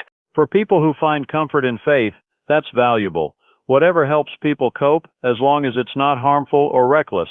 There are also mental health professionals offering free services remotely, counselors and therapists recognizing that psychological support is crucial during a crisis. That's wonderful. The mental health impact of this situation could be as significant as the physical health impact. Trauma, anxiety, depression, these are real consequences that will affect people for months or years. We should share those resources. Do we have contact information for mental health services? I can compile a list. Give me a few minutes. Please do. And we'll make sure to share that information regularly. Taking care of mental health is not a luxury, it's a necessity. Daniel, I'm seeing increased activity on emergency service frequencies, multiple units being dispatched to locations around the city. Curfew violations? Some of those, but also what sounds like medical calls, people experiencing panic attacks, anxiety-related symptoms. The psychological toll manifesting as physical symptoms. That's not surprising given the stress level. There's also at least one domestic disturbance call. Families confined together under stress sometimes experience conflict. Another consequence of the curfew and crisis that's easy to overlook. Not everyone's home is a safe haven. For some people, being locked inside creates different dangers. Emergency services are responding to all calls. They're not ignoring situations just because of the curfew. Good. The curfew is about public safety, not preventing people from getting help when they need it. I have that list of mental health resources ready. Go ahead and share it. The National Crisis Hotline is available at 1-800-273-8255. That's staffed 24 hours by trained counselors. The crisis text line can be reached by texting HOME to 741-741. Several local therapists have created a volunteer network offering free virtual sessions. That information is available at mentalhealthcrisissupport.org, and many insurance companies have waived copays for mental health services during the emergency period. Thank you, Emily. Let me repeat those resources. If you're struggling emotionally or psychologically, help is available. The National Crisis Hotline at 1-800-273-8255. Crisis text line, text HOME to 741-741, and check mentalhealthcrisissupport.org for local volunteer services. There is no shame in asking for help. These are difficult circumstances, and professional support can make a real difference. We're getting an update from the federal quarantine facility at Whitmore. They've established a family notification system. Relatives can call a dedicated line to get basic status updates about patients. Finally, some relief for families in that awful limbo. What's the number? 1-866-555-0199. They're asking callers to have the patient's full name and date of birth ready to help locate records quickly. 1-866-555-0199 for family notifications about patients at the Whitmore facility. That's a significant step toward addressing one of the most painful aspects of this crisis. The system is apparently limited to basic information, whether the person is at the facility, their general condition, and whether they're in stable or critical status. It's not detailed medical updates, but it's better than nothing. It absolutely is. Just knowing that your loved one is alive and receiving care is enormously important for families. The call center is apparently overwhelmed already. Wait times are over an hour. Predictable but unfortunate. Hopefully they'll scale up staffing quickly. Daniel, we're approaching 11 p.m. Should we bring in our overnight colleague or continue for a while longer? Let's continue. I'm not tired, and I think it's important to maintain continuity right now. We can transition later if needed. Understood. I'm good to keep going as well. I'll stay online for at least another hour before taking my break. Appreciate it, both of you. The time is 10:41 p.m. We've been under curfew for 41 minutes and the city remains peaceful. No major incidents, just the normal flow of emergency services responding to various calls. The healthcare crisis continues to develop. We have new information about the pathogen and its characteristics. Treatment research is ongoing, and federal investigators are examining the potential source of contamination. This is 91.48 FM, your continuous source for verified information during this emergency. I want to mention something I've been thinking about. We've talked a lot about the immediate crisis, but we haven't discussed long-term implications. What happens to our healthcare system after this? How do we rebuild trust in hospitals as safe places? That's a profound question, Emily. The psychological impact of hospitals becoming outbreak sites could last for years. People may avoid seeking medical care even for serious conditions because of fear. There will need to be major reforms in equipment sterilization protocols, probably across the entire healthcare industry. This crisis will likely lead to stricter regulations and oversight. As it should. If systemic failures allowed this to happen, those failures need to be corrected. But you're right, Emily, about the trust issue. That's harder to fix than protocols. Healthcare institutions will need to be completely transparent about their processes, maybe allow more public oversight, publish sterilization records, implement tracking systems, so every instrument can be verified as safe. Those are good ideas, though they add complexity and cost. The question is whether the industry will implement such measures voluntarily or whether it will take regulatory force. My guess is it will require regulation. Industries rarely reform themselves without external pressure. Cynical but probably accurate. The good that might come from this crisis is a safer healthcare system for everyone. That's small consolation to those currently suffering, but it's something. We're getting reports that some hospitals outside the quarantine zones are already implementing enhanced sterilization measures, double-checking equipment, extending sterilization cycles, adding verification steps. Proactive measures by facilities that don't want to become the next outbreak site. Smart and responsible. I'm also seeing that some hospitals are switching to single-use disposable instruments where possible, avoiding the sterilization issue entirely. That has environmental implications and cost implications, but if it prevents infection, it might be worth it. Everything is a trade-off. Safety versus cost versus environmental impact versus efficiency. There are no perfect solutions. Welcome to the complexity of real-world problem solving. We want simple answers, but reality rarely provides them. Daniel, there's a developing situation I need to mention. I'm seeing reports of a disturbance at one of the quarantine checkpoints, the one at Mercy General's north entrance. What kind of disturbance? A family member trying to force their way past the checkpoint. Officers are attempting to de-escalate, but the individual is very agitated. This was bound to happen. Desperation makes people do things they wouldn't normally do. Are we getting details about who or why? Limited information, just that it's a middle-aged man trying to reach someone inside the hospital. He's unarmed, but refusing to comply with orders to stand back. I understand his desperation. Someone he loves is in there and he feels helpless out here. But forcing past a quarantine checkpoint is dangerous for everyone, including him. Officers are calling for backup. This could escalate. Let's hope it doesn't. The last thing anyone needs is violence at a checkpoint. Michael, keep monitoring that situation closely. Will do. This is heartbreaking. I keep imagining what these families are going through. I know, and there's no easy answer. You can't compromise quarantine integrity for individual cases, but you also can't ignore the human anguish driving these actions. Update. The man has been restrained by officers. No injuries reported. He's being taken into custody. Probably for the best, as sad as that is. They'll likely release him once he calms down, maybe connect him with social services or counseling. Another person traumatized by this crisis. The ripples from this event will spread for months and years. Every person affected becomes a story, and those stories will be told and retold as we try to make sense of what happened. I'm seeing that incident already spreading on social media. Someone recorded video on a phone. It's being shared rapidly. Of course it is. We live in an age where everything is documented and broadcast instantly. That has benefits in terms of transparency, but also costs in terms of privacy and context. The video shows a man being wrestled to the ground by 4 officers. Without context, it looks like police brutality. With context, it's a necessary intervention to prevent a quarantine breach. And most people viewing the video won't have or care about the context. They'll see what they want to see, react emotionally, and move on. This is why official communication matters so much. If authorities don't get ahead of these narratives, misinformation fills the void. True, but also recognize that official communication is never fast enough in the age of social media. Something happens and it's viral before the press release is even written. We're in a new era of crisis communication where traditional methods don't work anymore. Which is why broadcasts like ours are valuable. We can provide real-time context and verification that official channels can't match. Not to pat ourselves on the back too much, but I think what we're doing here matters. I agree. People need a steady source of reliable information, especially when social media is flooded with rumors and partial truths. The time is 11:03 p.m. We're just over an hour into curfew and the city is adapting to this new reality.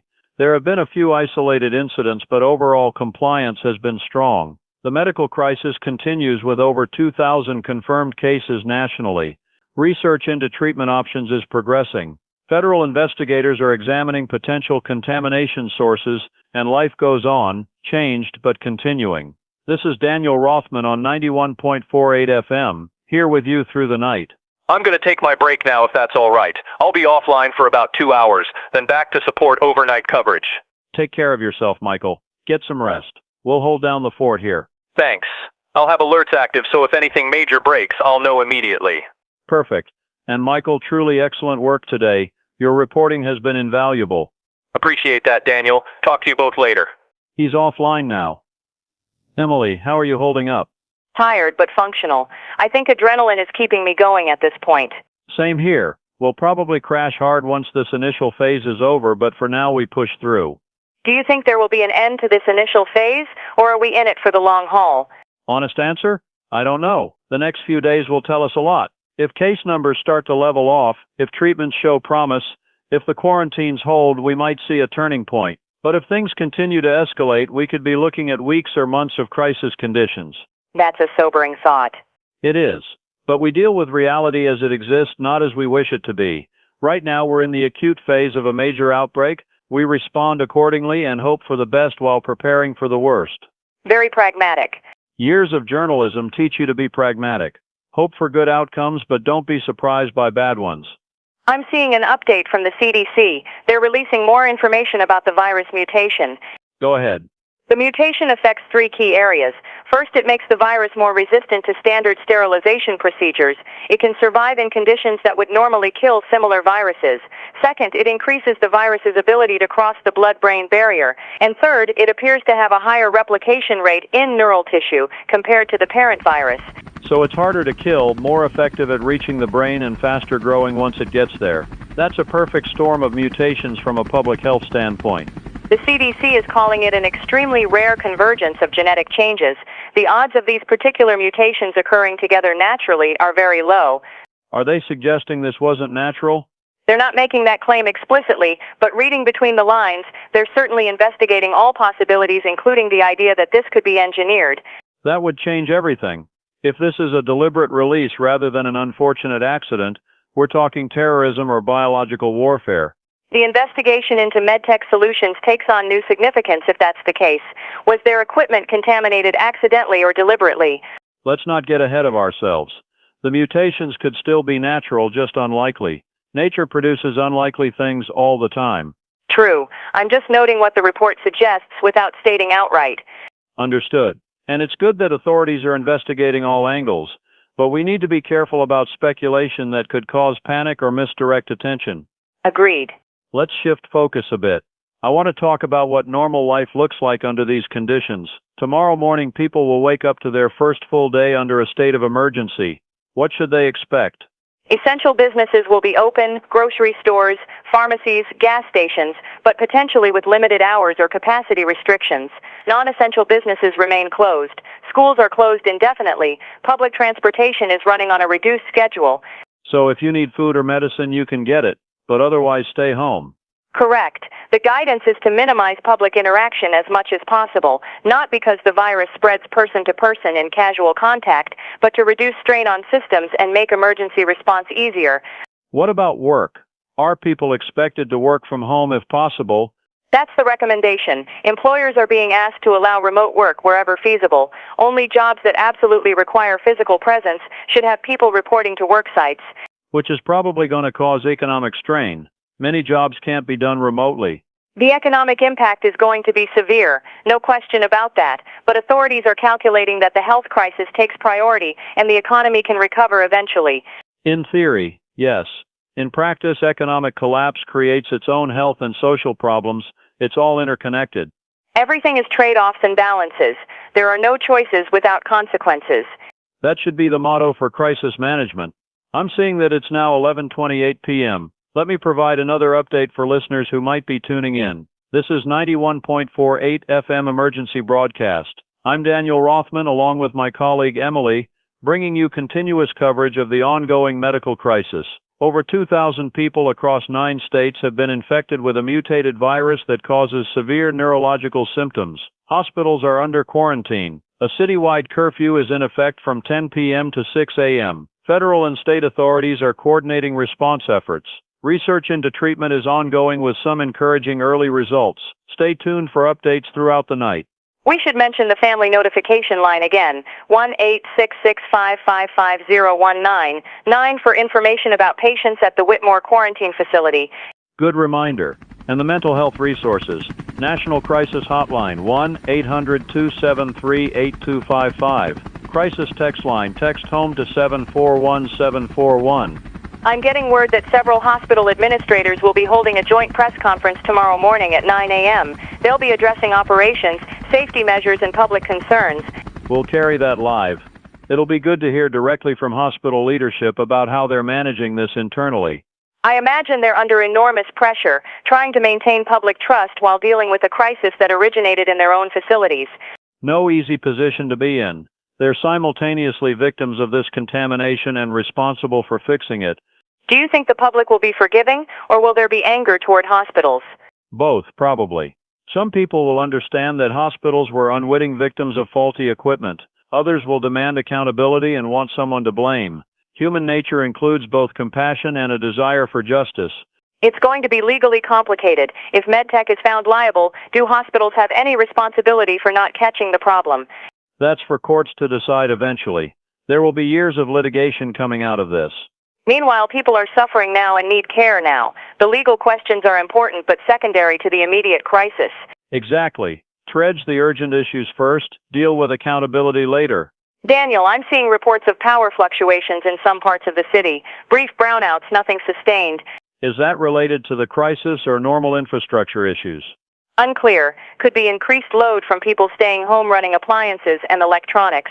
Could be routine maintenance or problems. The power company hasn't issued any statements. Worth monitoring. The last thing we need is power failures on top of everything else. Backup generators are operational at all critical facilities, including hospitals and emergency services. Even if there are outages, essential operations can continue. Small comfort but important. Let's hope the power grid holds steady. We're getting messages from listeners, people sharing their experiences, asking questions, offering support to each other. That's heartening. What are they saying?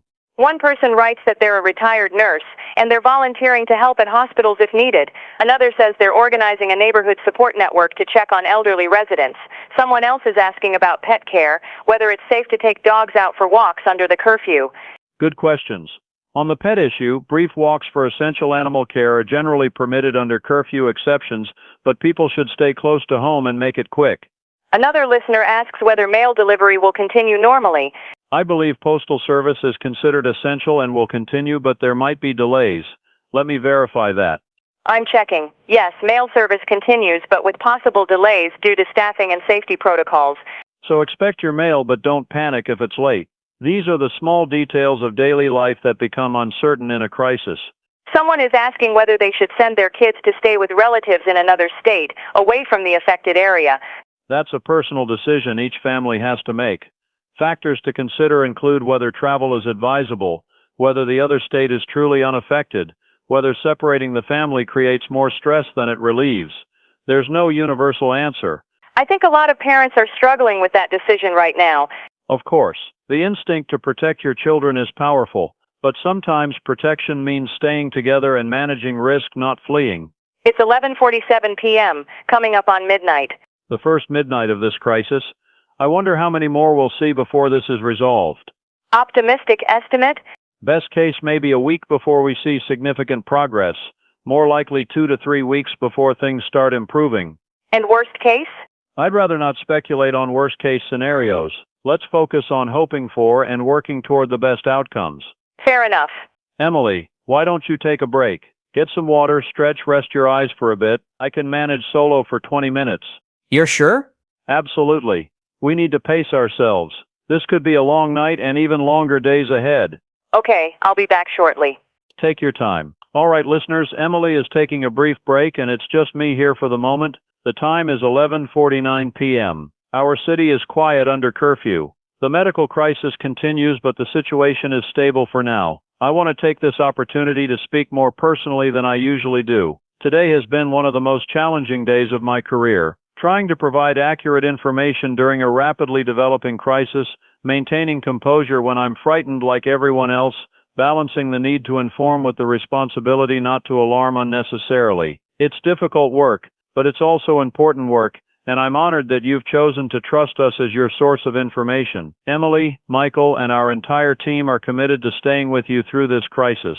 We'll tell you the truth as we understand it, we'll admit when we don't know something, and we'll do our best to help you make informed decisions for yourself and your family. That's all any journalist can promise, and we promise it to you sincerely. Now let me check for any updates. I'm seeing that case numbers have stabilized over the last 2 hours. We're still at approximately 2,000 confirmed cases with no significant increase reported in that time. That could mean several things. It might mean the quarantines are working. It might mean we've identified most of the affected individuals. Or it might just mean reporting has slowed overnight. We'll know more as tomorrow develops. The CDC research teams are continuing their work. I'm seeing a note that they've begun testing several antiviral medications to see if any show efficacy against this virus. Results from initial testing should be available within 24 to 48 hours. That's incredibly fast work. Normally drug testing takes weeks or months, but emergency protocols allow for accelerated timelines. The federal quarantine facility reports stable conditions. No incidents, patients are being cared for, staff are managing well given the circumstances. Family notifications are ongoing though the system remains backlogged. The investigation into MedTech solutions is continuing. Federal agents are examining equipment, interviewing personnel, reviewing records. No conclusions yet, but the investigation is proceeding methodically. I'm seeing that several international health organizations have offered assistance. The World Health Organization has proposed sending experts. Several allied nations have offered medical supplies and personnel. The United States government is evaluating these offers and will likely accept at least some of them. This is becoming a crisis of global concern, not just a domestic issue. Other countries are watching closely and taking preventive measures. Some nations have issued travel advisories regarding the affected states.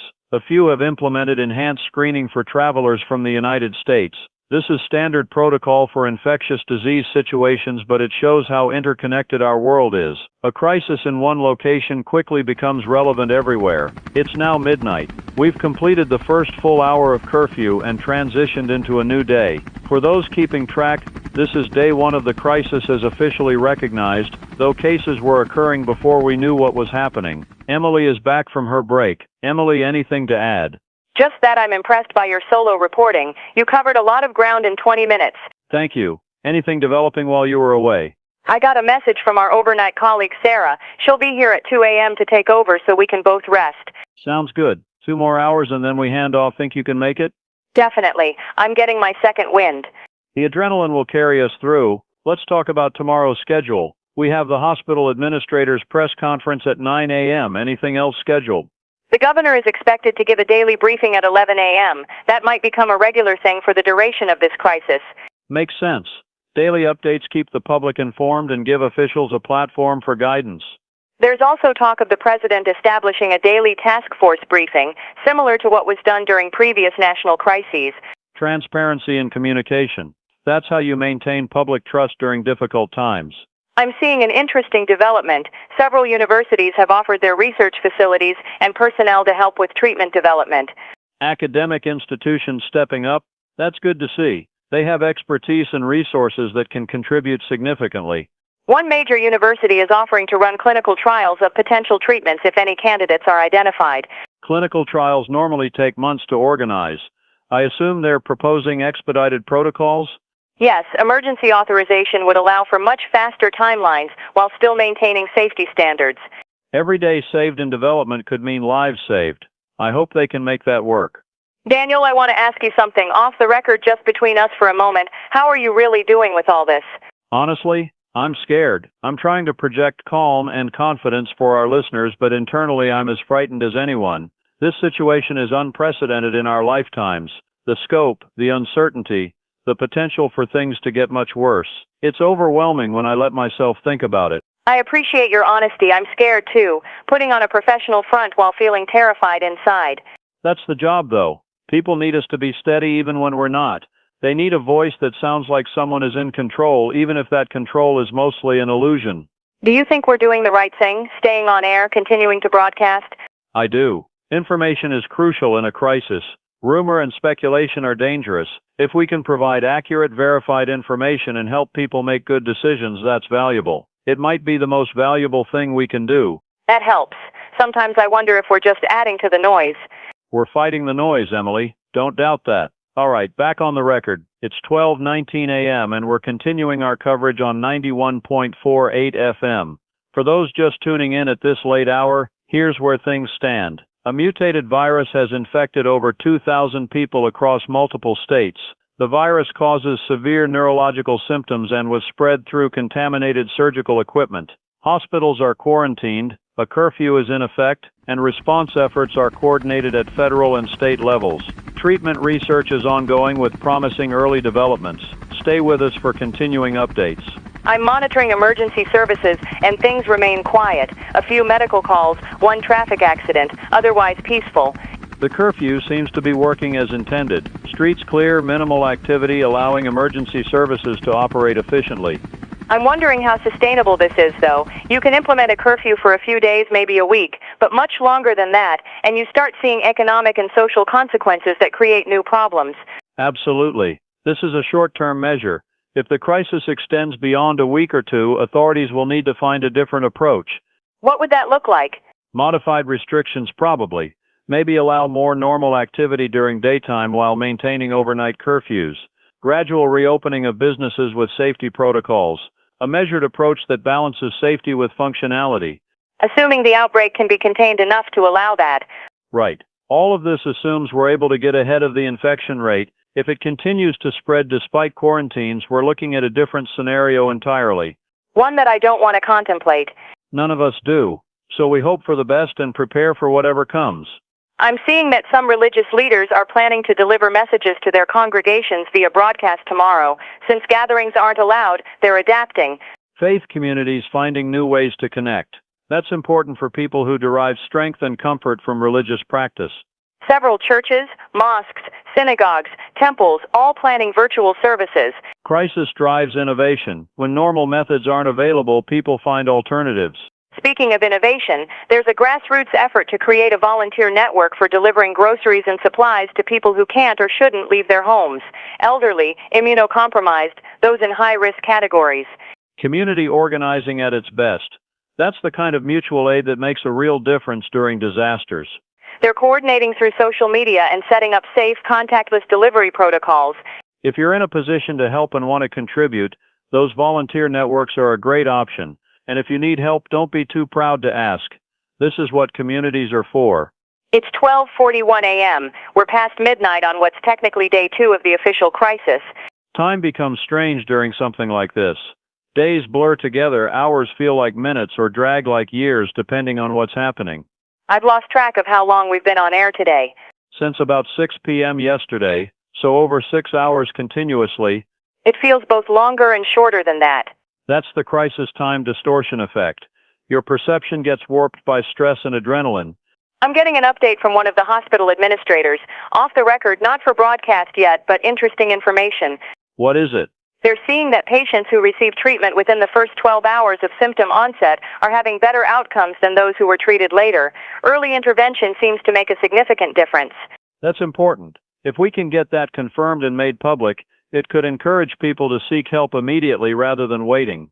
The administrator wants more data before making it official guidance, but the pattern is clear in their patient population. How much better are the outcomes? Patients treated early are recovering lucidity faster and showing less severe behavioral symptoms. Some have been able to be released from full restraints and are communicating normally. That's genuinely encouraging. It suggests this isn't necessarily a permanent condition if caught early. Right, though we still don't know about long-term effects or whether recovery is complete or partial. One step at a time. Any positive news is welcome at this point. The administrator also mentioned that staff morale is holding up better than expected. People are exhausted but determined. Healthcare workers are remarkable. The resilience and dedication required to keep functioning under these conditions is extraordinary. Many of them are working double shifts because staffing is tight due to infected personnel being isolated. So they're understaffed, dealing with a crisis situation, risking their own health, and still showing up every day. Heroes doesn't feel like an adequate word. It really doesn't. I'm seeing that it's now 1:03 a.m.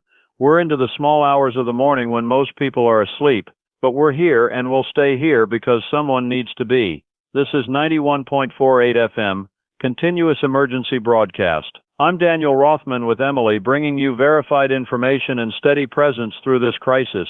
If you're awake and listening, you're not alone. We're right here with you. We're getting messages from overnight workers, security guards, nurses, police officers, people whose jobs keep them up at these hours. They're thanking us for being on air. We appreciate that.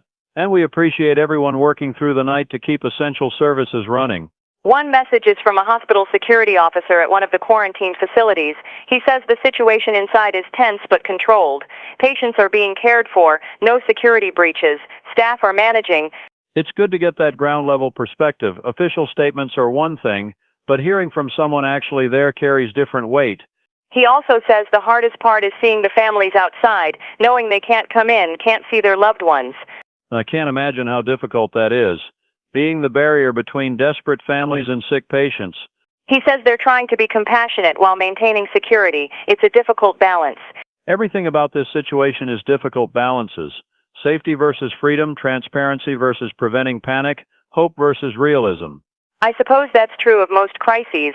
Probably. This one just feels particularly fraught with impossible choices. Do you think we'll look back on this and see clear right and wrong decisions, or will it remain ambiguous? Honestly, I think we'll second guess everything regardless of how it turns out. That's human nature. We'll find things that could have been done differently, decisions that seem obvious in hindsight. But right now, in the moment, nothing is obvious. Exactly. We're making decisions with incomplete information under enormous pressure. Some will prove correct, some won't, but they're all being made in good faith with the knowledge available. That's a compassionate way to view it. I try to be. Judgment is easy from the outside or after the fact. Living through it and making real-time decisions is infinitely harder. It's 1:26 a.m. We're less than an hour from shift change. How are you feeling? Ready to hand off? I think so. I'm definitely feeling the fatigue now, but I'm glad we've been here tonight. Me too. This has been important work. I'm seeing another update from the CDC. They've completed genetic sequencing of the virus and confirmed it's definitely a mutation, not an engineered pathogen. So the conspiracy theories about biological warfare can be put to rest. According to the analysis, the genetic markers are consistent with natural mutation rather than laboratory manipulation. That's one less thing to worry about, at least. We're dealing with nature, not human malice. Though nature can be just as dangerous as any weapon. True, but it's somehow less frightening to me. A natural disaster doesn't have intent or strategy, it just is what it is. I suppose that's a matter of perspective. Some people find intentional threats easier to understand and counter. Fair point. Either way, we know what we're dealing with now, and that knowledge helps. The CDC report also includes recommendations for treatment protocols based on what they've learned about the virus's mechanism of action. What are they recommending? Antiviral drugs from the same family used to treat West Nile, combined with anti-inflammatory medications to reduce brain swelling and sedatives to manage aggressive episodes. It's a multi-pronged approach. Has this protocol been tested yet? They've begun implementing it at several facilities. Results should start coming in over the next 24 hours. So we might have confirmed effective treatment by this time tomorrow. Potentially. If the early results are positive, they can roll out the protocol broadly very quickly. That would be transformative. From a situation with no treatment to having an effective protocol in just 2 days. Modern medicine is remarkable when properly motivated. Emergency circumstances drive innovation, people working around the clock, cutting through bureaucracy, focusing entirely on solving one problem. It's unfortunate that it takes a crisis to achieve that level of focus and efficiency. Imagine what we could accomplish if we applied that same intensity to other problems. Climate change, poverty, disease prevention. The list is long. But human nature seems to require immediate crisis before mobilizing that way. Sadly accurate. We're reactive rather than proactive as a species. Well, this is getting philosophical for 1:47 in the morning. Crisis makes philosophers of us all. When normal life is disrupted, we start questioning everything. I've certainly been doing a lot of thinking today about what matters, what's important, how fragile everything is. Those are healthy thoughts to have, even if they're uncomfortable. I'm seeing our colleague Sarah has arrived. She's getting set up in the control room. Perfect timing. We're at 1:52 a.m. Let's give her a proper briefing and then we can both get some rest. Sounds good. Sarah, can you hear us? I can hear you both clearly. I'm ready to take over whenever you're ready to brief me. Welcome, Sarah. Thanks for coming in for the overnight shift. Let me bring you up to speed on where we are. Over 2,000 confirmed cases across 9 states. Hospitals quarantined with National Guard support. Citywide curfew in effect until 6 a.m. Treatment protocols being tested with early promising results. Federal investigation ongoing into contamination source. CDC has confirmed the pathogen is a natural mutation. Next scheduled event is hospital administrators' press conference at 9 a.m. Michael is on break but monitoring for emergencies. Emily and I have been on since 6 p.m. yesterday and need rest. Got it. Comprehensive update. Anything else I should know?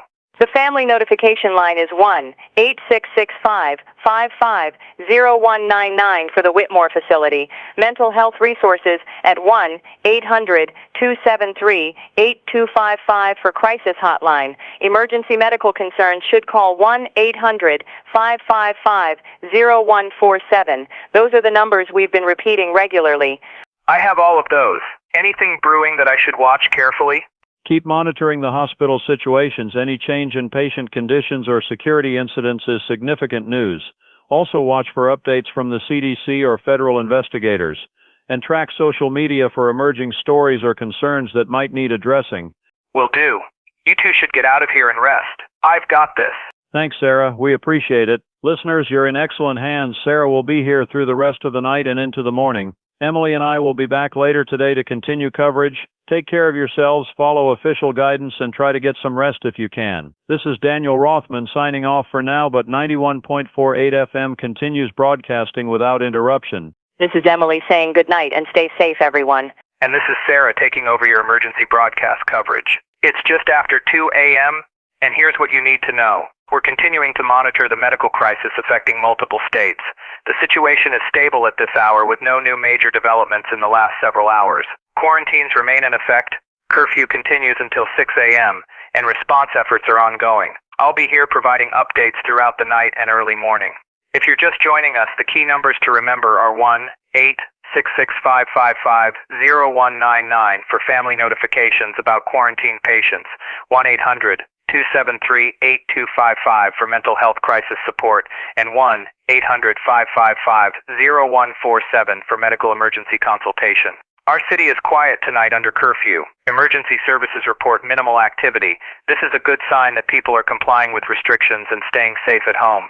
I want to take a moment to address anyone listening who might be feeling anxious or scared. Those feelings are completely valid. We're facing an unprecedented situation, and uncertainty is frightening. But you're not powerless.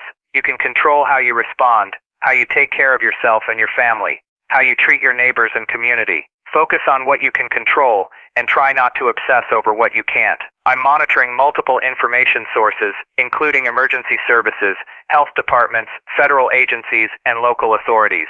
If anything significant develops, you'll hear about it immediately. Otherwise, I'll be providing regular updates and maintaining the steady presence through the night. The time is 2:14 a.m. Let me share some of the messages we're receiving from listeners. One person writes that they're using this quiet time to organize their emergency supplies and create a family plan for different scenarios. That's smart, productive activity that channels anxiety into preparation. Another listener says they're checking in with elderly neighbors via phone to make sure everyone is okay. That's exactly the kind of community care that makes a difference. Someone asks about whether schools will reopen soon. At this point, there's no definite timeline. Schools are closed indefinitely with remote learning being implemented where possible. We'll share more information as decisions are made. Another question about whether it's safe to go outside during the day for exercise. Yes, outdoor activity is permitted during non-curfew hours as long as you maintain distance from others and avoid crowded areas. Fresh air and exercise are important for physical and mental health. I'm seeing an update from one of the quarantine facilities. They're reporting that several patients have shown significant improvement over the last 6 hours. These are individuals who were treated early with the new protocol that the CDC recommended. Symptoms are decreasing. Lucidity is returning. Aggressive behaviors are reducing. This is very encouraging news. It suggests that early treatment with the right medications can make a real difference in outcomes. This doesn't mean we have a cure, but it means we have an approach that helps. That's progress. The facility is planning to continue the protocol with all patients and monitor results carefully. Other facilities are implementing the same approach based on these early positive signals.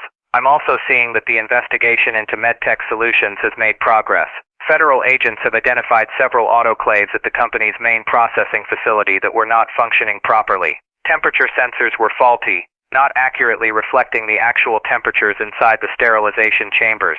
This meant instruments were not being sterilized to the required standards, even though the equipment appeared to be operating correctly. This is preliminary finding, but it provides a plausible explanation for how contamination could have occurred across multiple facilities.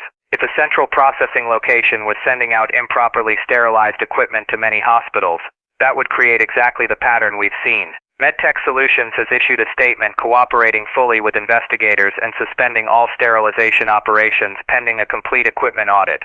They're also recalling all instruments currently in circulation. This is a massive undertaking that will affect hundreds of hospitals, but it's a necessary step to prevent further contamination. The time is 2:47 a.m. We're about 3 hours from the end of curfew. I imagine many of you listening are night shift workers, insomniacs, worried parents unable to sleep, or just people too anxious about the situation to rest. Whatever brings you to this broadcast at this hour, you're welcome here. I'm going to share some practical information about tomorrow.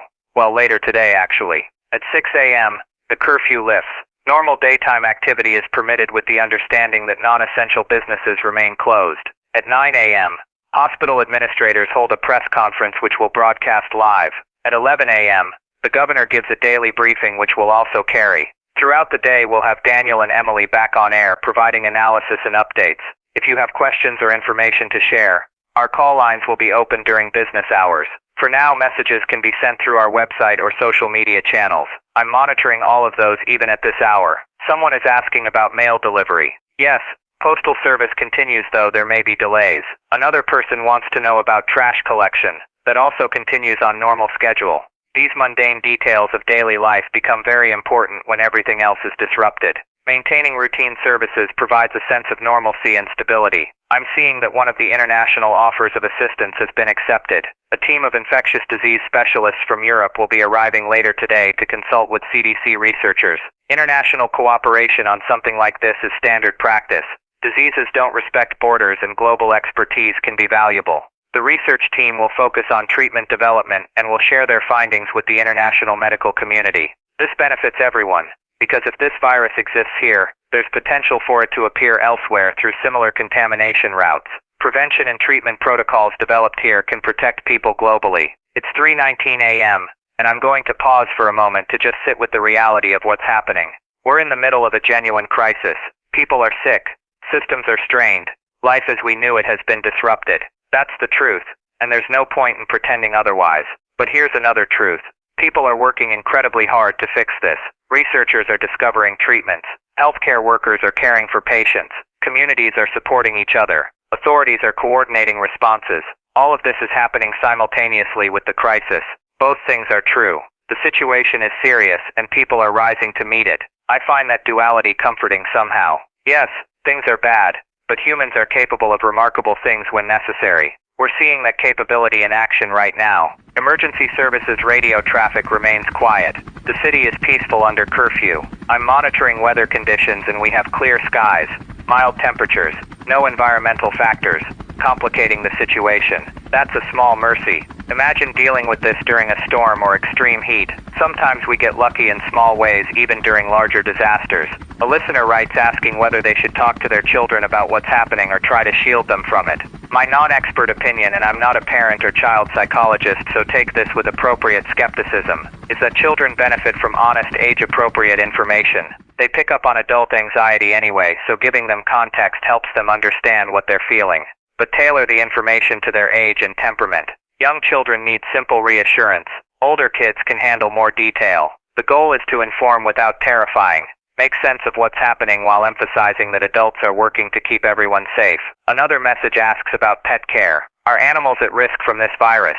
Based on current information, no. This virus affects humans specifically. Your pets are not at risk and cannot transmit it. However, normal hygiene practices are always good. Wash hands after handling pets. Keep their living areas clean. Maintain their regular care routines. The routine is actually good for both you and your pet. Animals sense stress, and maintaining normalcy helps them stay calm too. It's 3:52 a.m.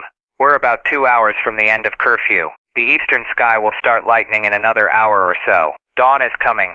Literally, and I hope metaphorically. Each day we survive this crisis, we learn more, adapt better, move closer to resolution. Today will bring more information, probably more challenges, but also more progress. That's how these situations work. You push through day by day, solving problems as they arise, building toward eventual recovery. I'm seeing an update from the CDC research team. They've been working through the night, not surprisingly. They've identified 3 antiviral compounds that show strong activity against this virus in laboratory testing. The next step is confirming effectiveness in actual patients, which is already underway as part of the treatment protocol I mentioned earlier. If patient outcomes continue to be positive, we could have a confirmed treatment regimen by midday. That would be extraordinary progress in just over 24 hours from initial pathogen identification to working treatment. Science moving at crisis speed. The research team is also investigating potential vaccine development, but that's a longer timeline. Even with emergency authorization, vaccines require extensive testing to ensure safety. We're looking at weeks or months for a vaccine, but possibly days for treatment. Treatment is the more immediate concern anyway, since we have people sick right now who need help. I want to address something I've seen circulating on social media. There are claims that this virus was intentionally released, or that authorities knew about it in advance and did nothing. These conspiracy theories are not supported by evidence. The CDC genetic analysis shows natural mutation. The timeline of response matches what you'd expect from an unexpected outbreak. There's no indication of prior knowledge or deliberate action. I understand the desire to find meaning or malice in disasters. It feels better sometimes to believe someone is in control, even if they're evil, than to accept that random terrible things happen. But the evidence points to an unfortunate convergence of equipment failure and viral mutation. Not a conspiracy, just a disaster. Let evidence guide your understanding, not fear or suspicion. The time is 4:28 a.m. For those awake at this hour, I hope you're finding some peace or at least some distraction in this broadcast. The night can be lonely and frightening during a crisis. Knowing someone else is awake and sharing information can help ease that isolation. That's part of why we maintain 24-hour coverage during emergencies. Someone needs to be here. I'm going to share some resources for tomorrow when more services are available. If you need food assistance, several aid organizations are operating distribution centers at various locations around the city. Locations and hours are posted on the emergency management website. If you need medical care for non-crisis issues, telemedicine services are expanded and available. Most insurance companies are covering remote consultations fully during this emergency. If you need help with bills or rent due to the work disruptions, contact your utility companies and landlords. Many are offering payment deferrals or assistance programs. Don't suffer in silence. Help is available if you ask for it. The social safety net is being activated and expanded to meet this crisis. That's what it's designed for. I'm monitoring news from other affected cities. Most are reporting similar situations to ours. Quarantines in place, curfews implemented, treatment protocols being tested. The national response is relatively coordinated despite the multi-state nature of the outbreak. That coordination is crucial. Without it, we'd have different approaches in different areas, creating confusion and potentially allowing the virus to spread through gaps in protection. A unified strategy, even if imperfect, is better than fragmented efforts.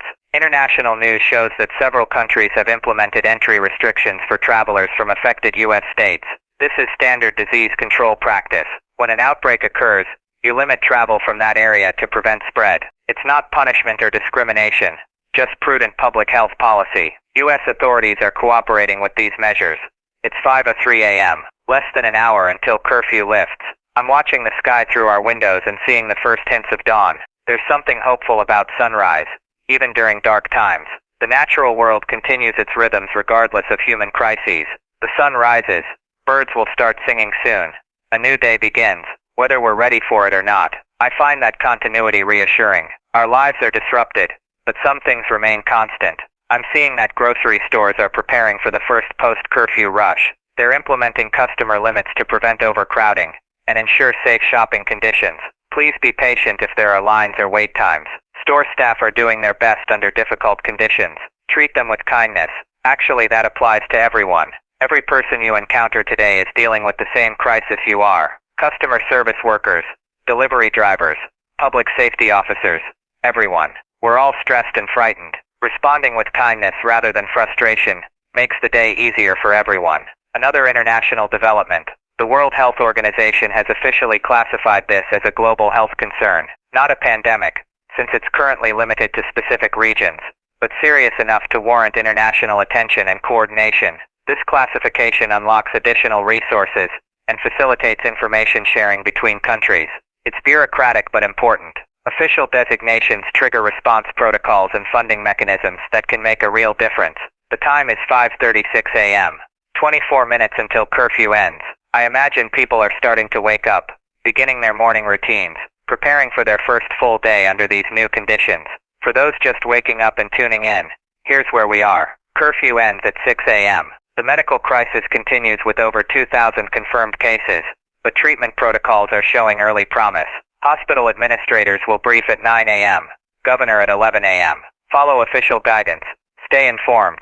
Take care of yourselves and each other. This is Sarah, on 91.48 FM, your continuous emergency broadcast. I'm going to be here until Daniel and Emily return later this morning. I want to acknowledge the incredible work they did yesterday, and through last night. Hours of steady professional coverage keeping you informed. They'll rest and return refreshed to continue. That's how we sustain this.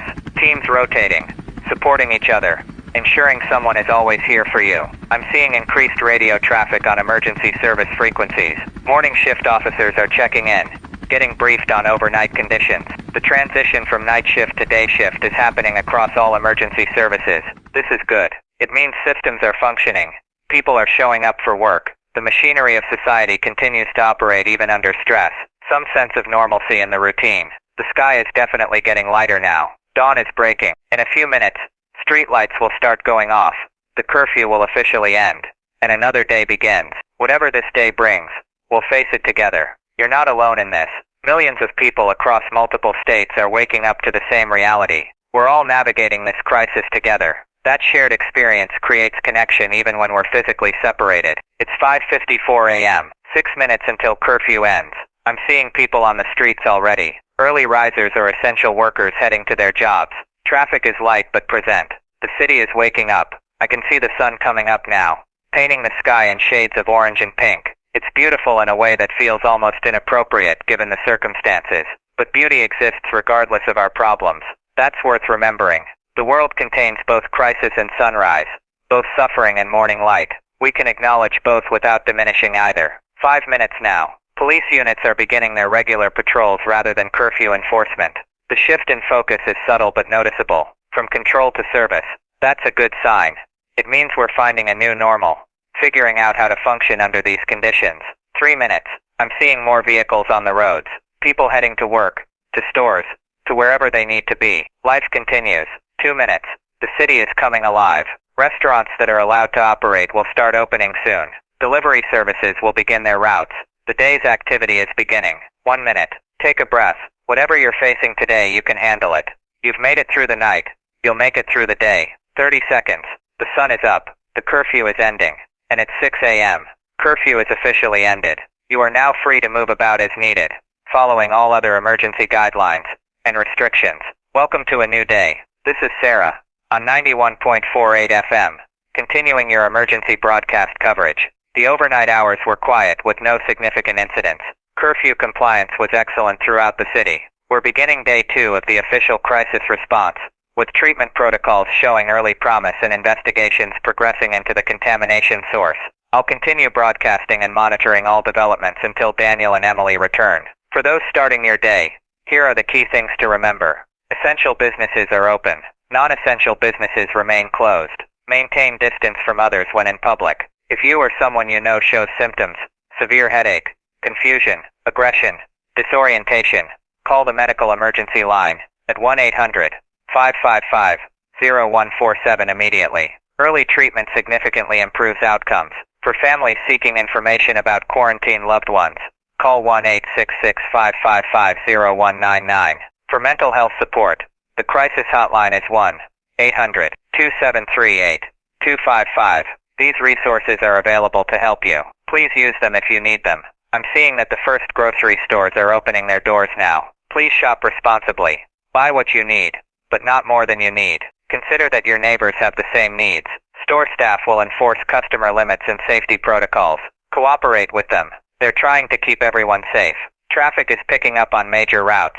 If you're commuting to work, please drive carefully. Emergency services are operational, but response times may be longer than usual due to the overall situation. Don't take unnecessary risks. I'm monitoring weather, and we have excellent conditions today. Clear skies, mild temperatures, low humidity. If you have the opportunity to spend time outside, even just sitting on a porch or balcony, the fresh air and natural light will do you good. Mental health during a crisis includes physical self-care. The time is 6:24 a.m. I'm seeing our colleagues arriving at the station. The day shift is beginning. Daniel and Emily got about 4 hours of rest. Not ideal, but better than nothing. They'll be back on air shortly to take over from me. Before I hand off, I want to say thank you for listening through this night. Your attention and trust mean a great deal. We're here to serve you, to keep you informed, to maintain this connection that helps us all feel a little less alone.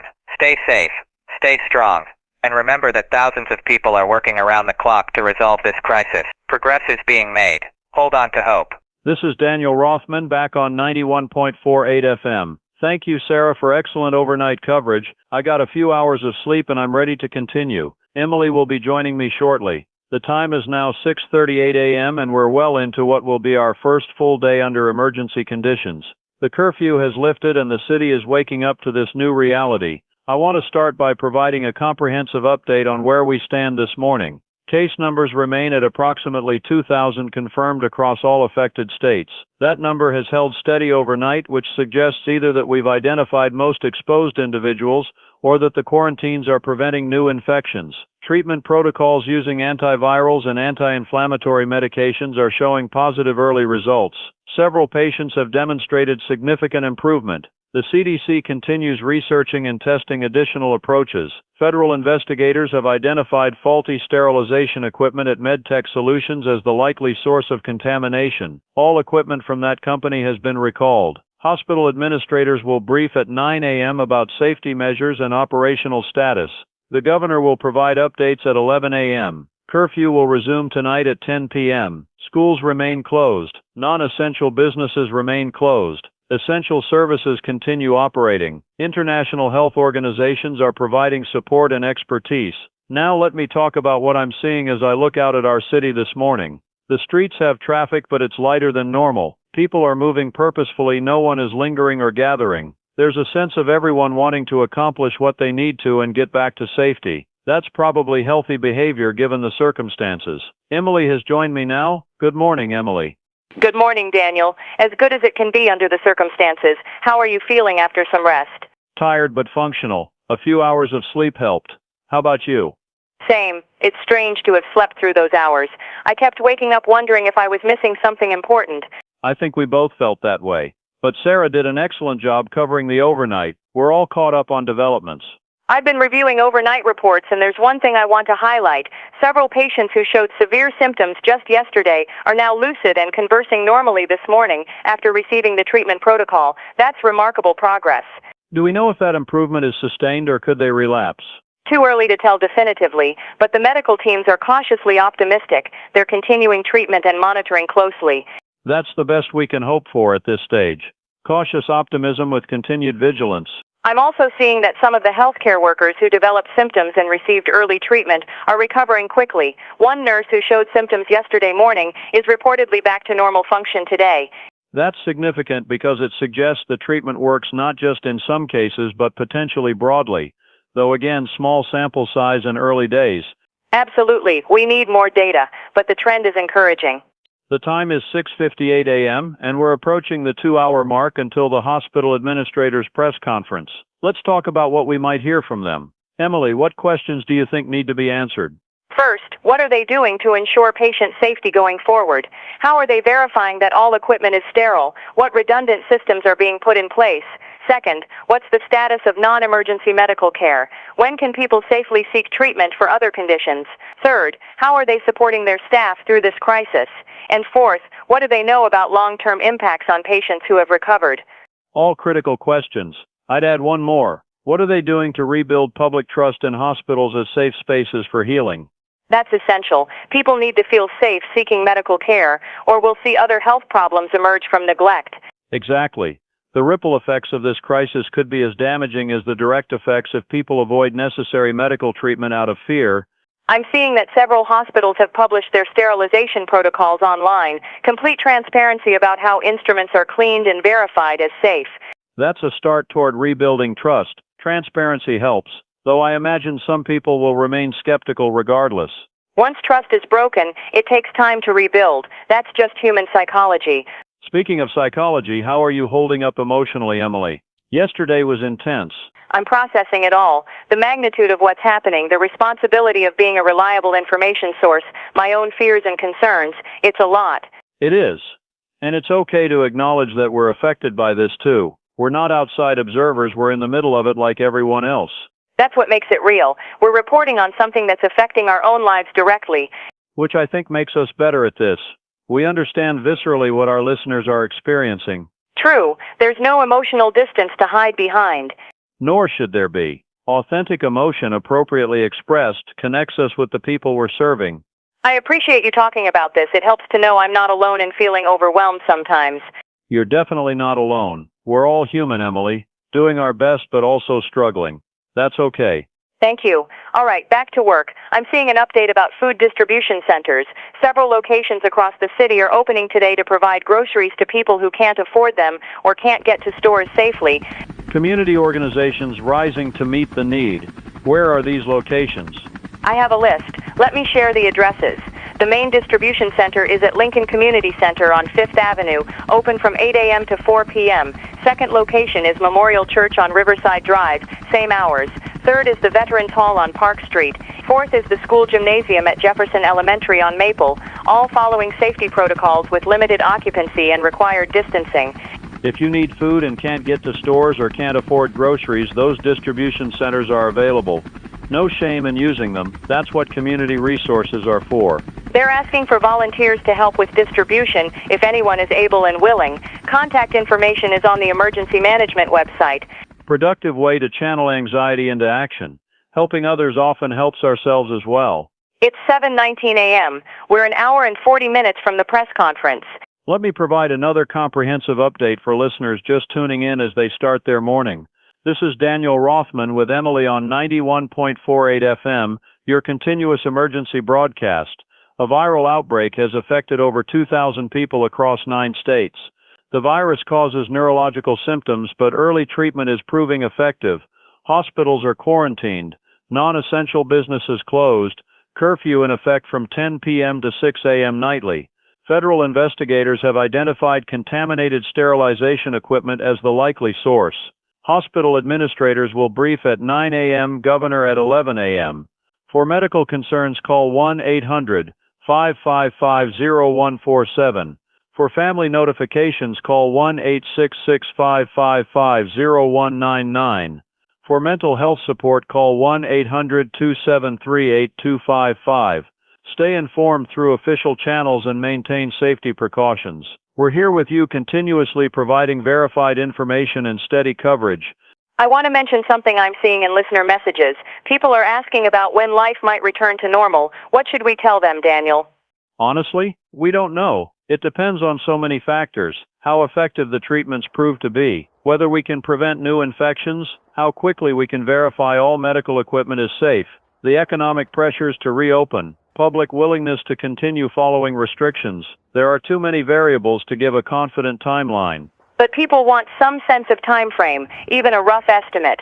I understand, but providing false certainty does more harm than good. What we can say is that every day we make progress is a day closer to resolution. Some restrictions might ease within a week or two if things go well. Full return to pre-crisis normal could take months, but that's speculation, not prediction. Fair enough.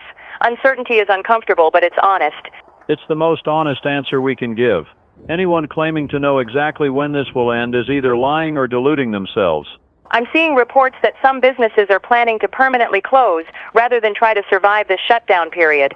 That's the economic devastation that comes with health crises. Small businesses especially operate on thin margins. Extended closure means bankruptcy for some.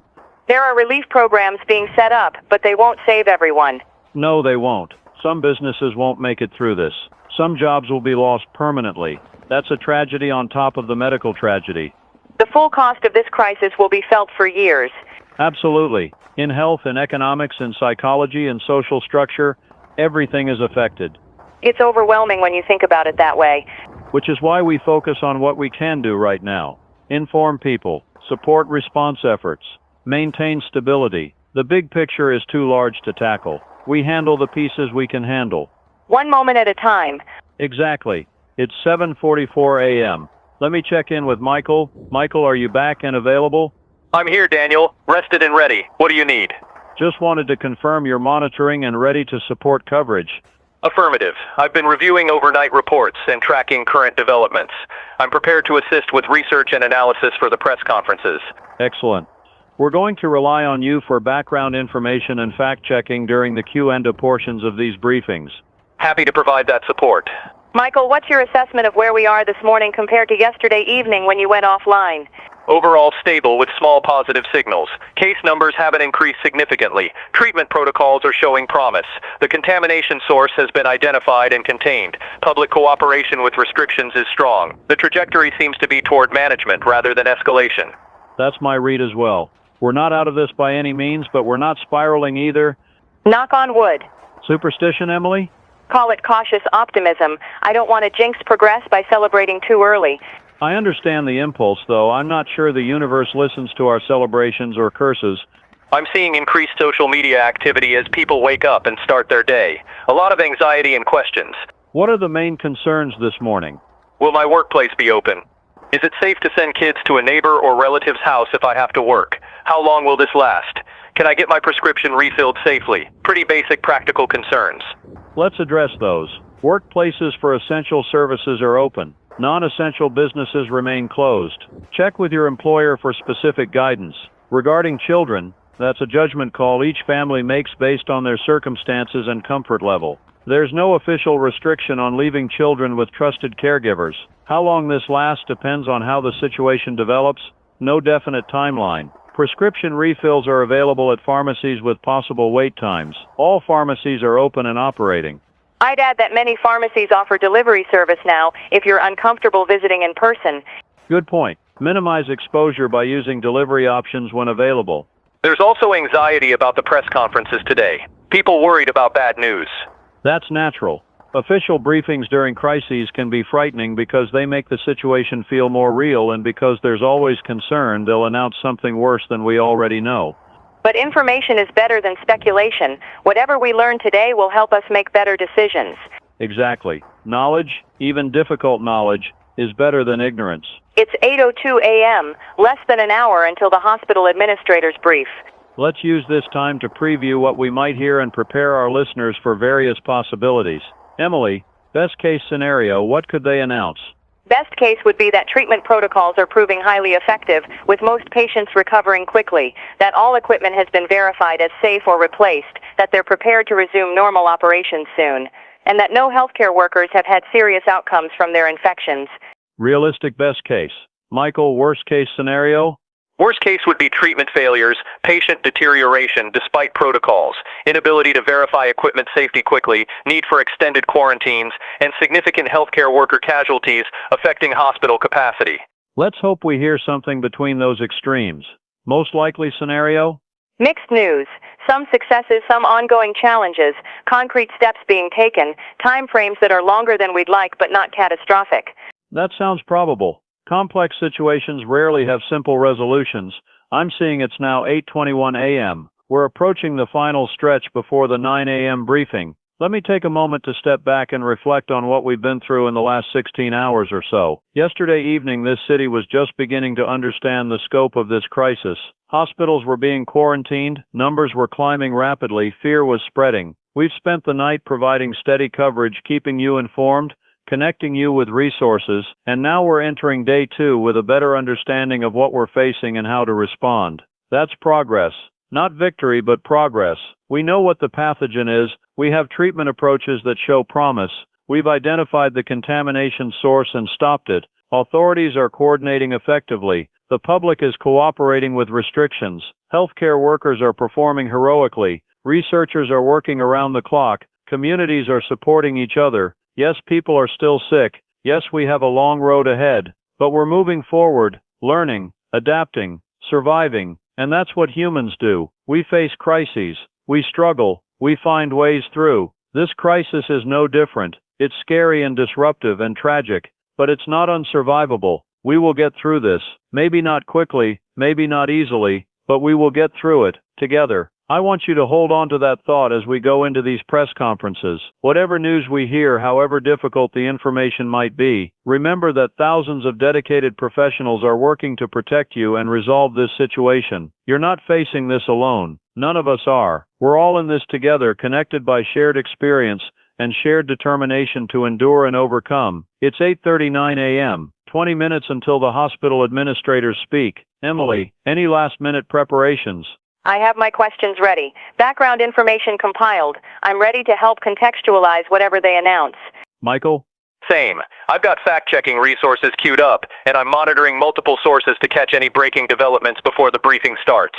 Perfect. We're as prepared as we can be. Now we wait and listen and help our listeners understand what it all means. This is the work. This is why we're here. To stand between raw information and public understanding, helping translate complexity into clarity, helping people make sense of unprecedented situations. I'm honored to be doing this work with both of you. Thank you for your dedication and professionalism through this crisis. Thank you for leading us through it, Daniel. You've been steady and clear and exactly what we needed. Agreed. Appreciate you both. All right, enough mutual appreciation. We have a job to do. It's 8:46 a.m. 14 minutes until the briefing begins. We'll take you live to that event and provide analysis immediately following. Stay with us on 91.48 FM, your continuous emergency broadcast. We're here with you for you through all of this. Whatever comes next, we'll face it together.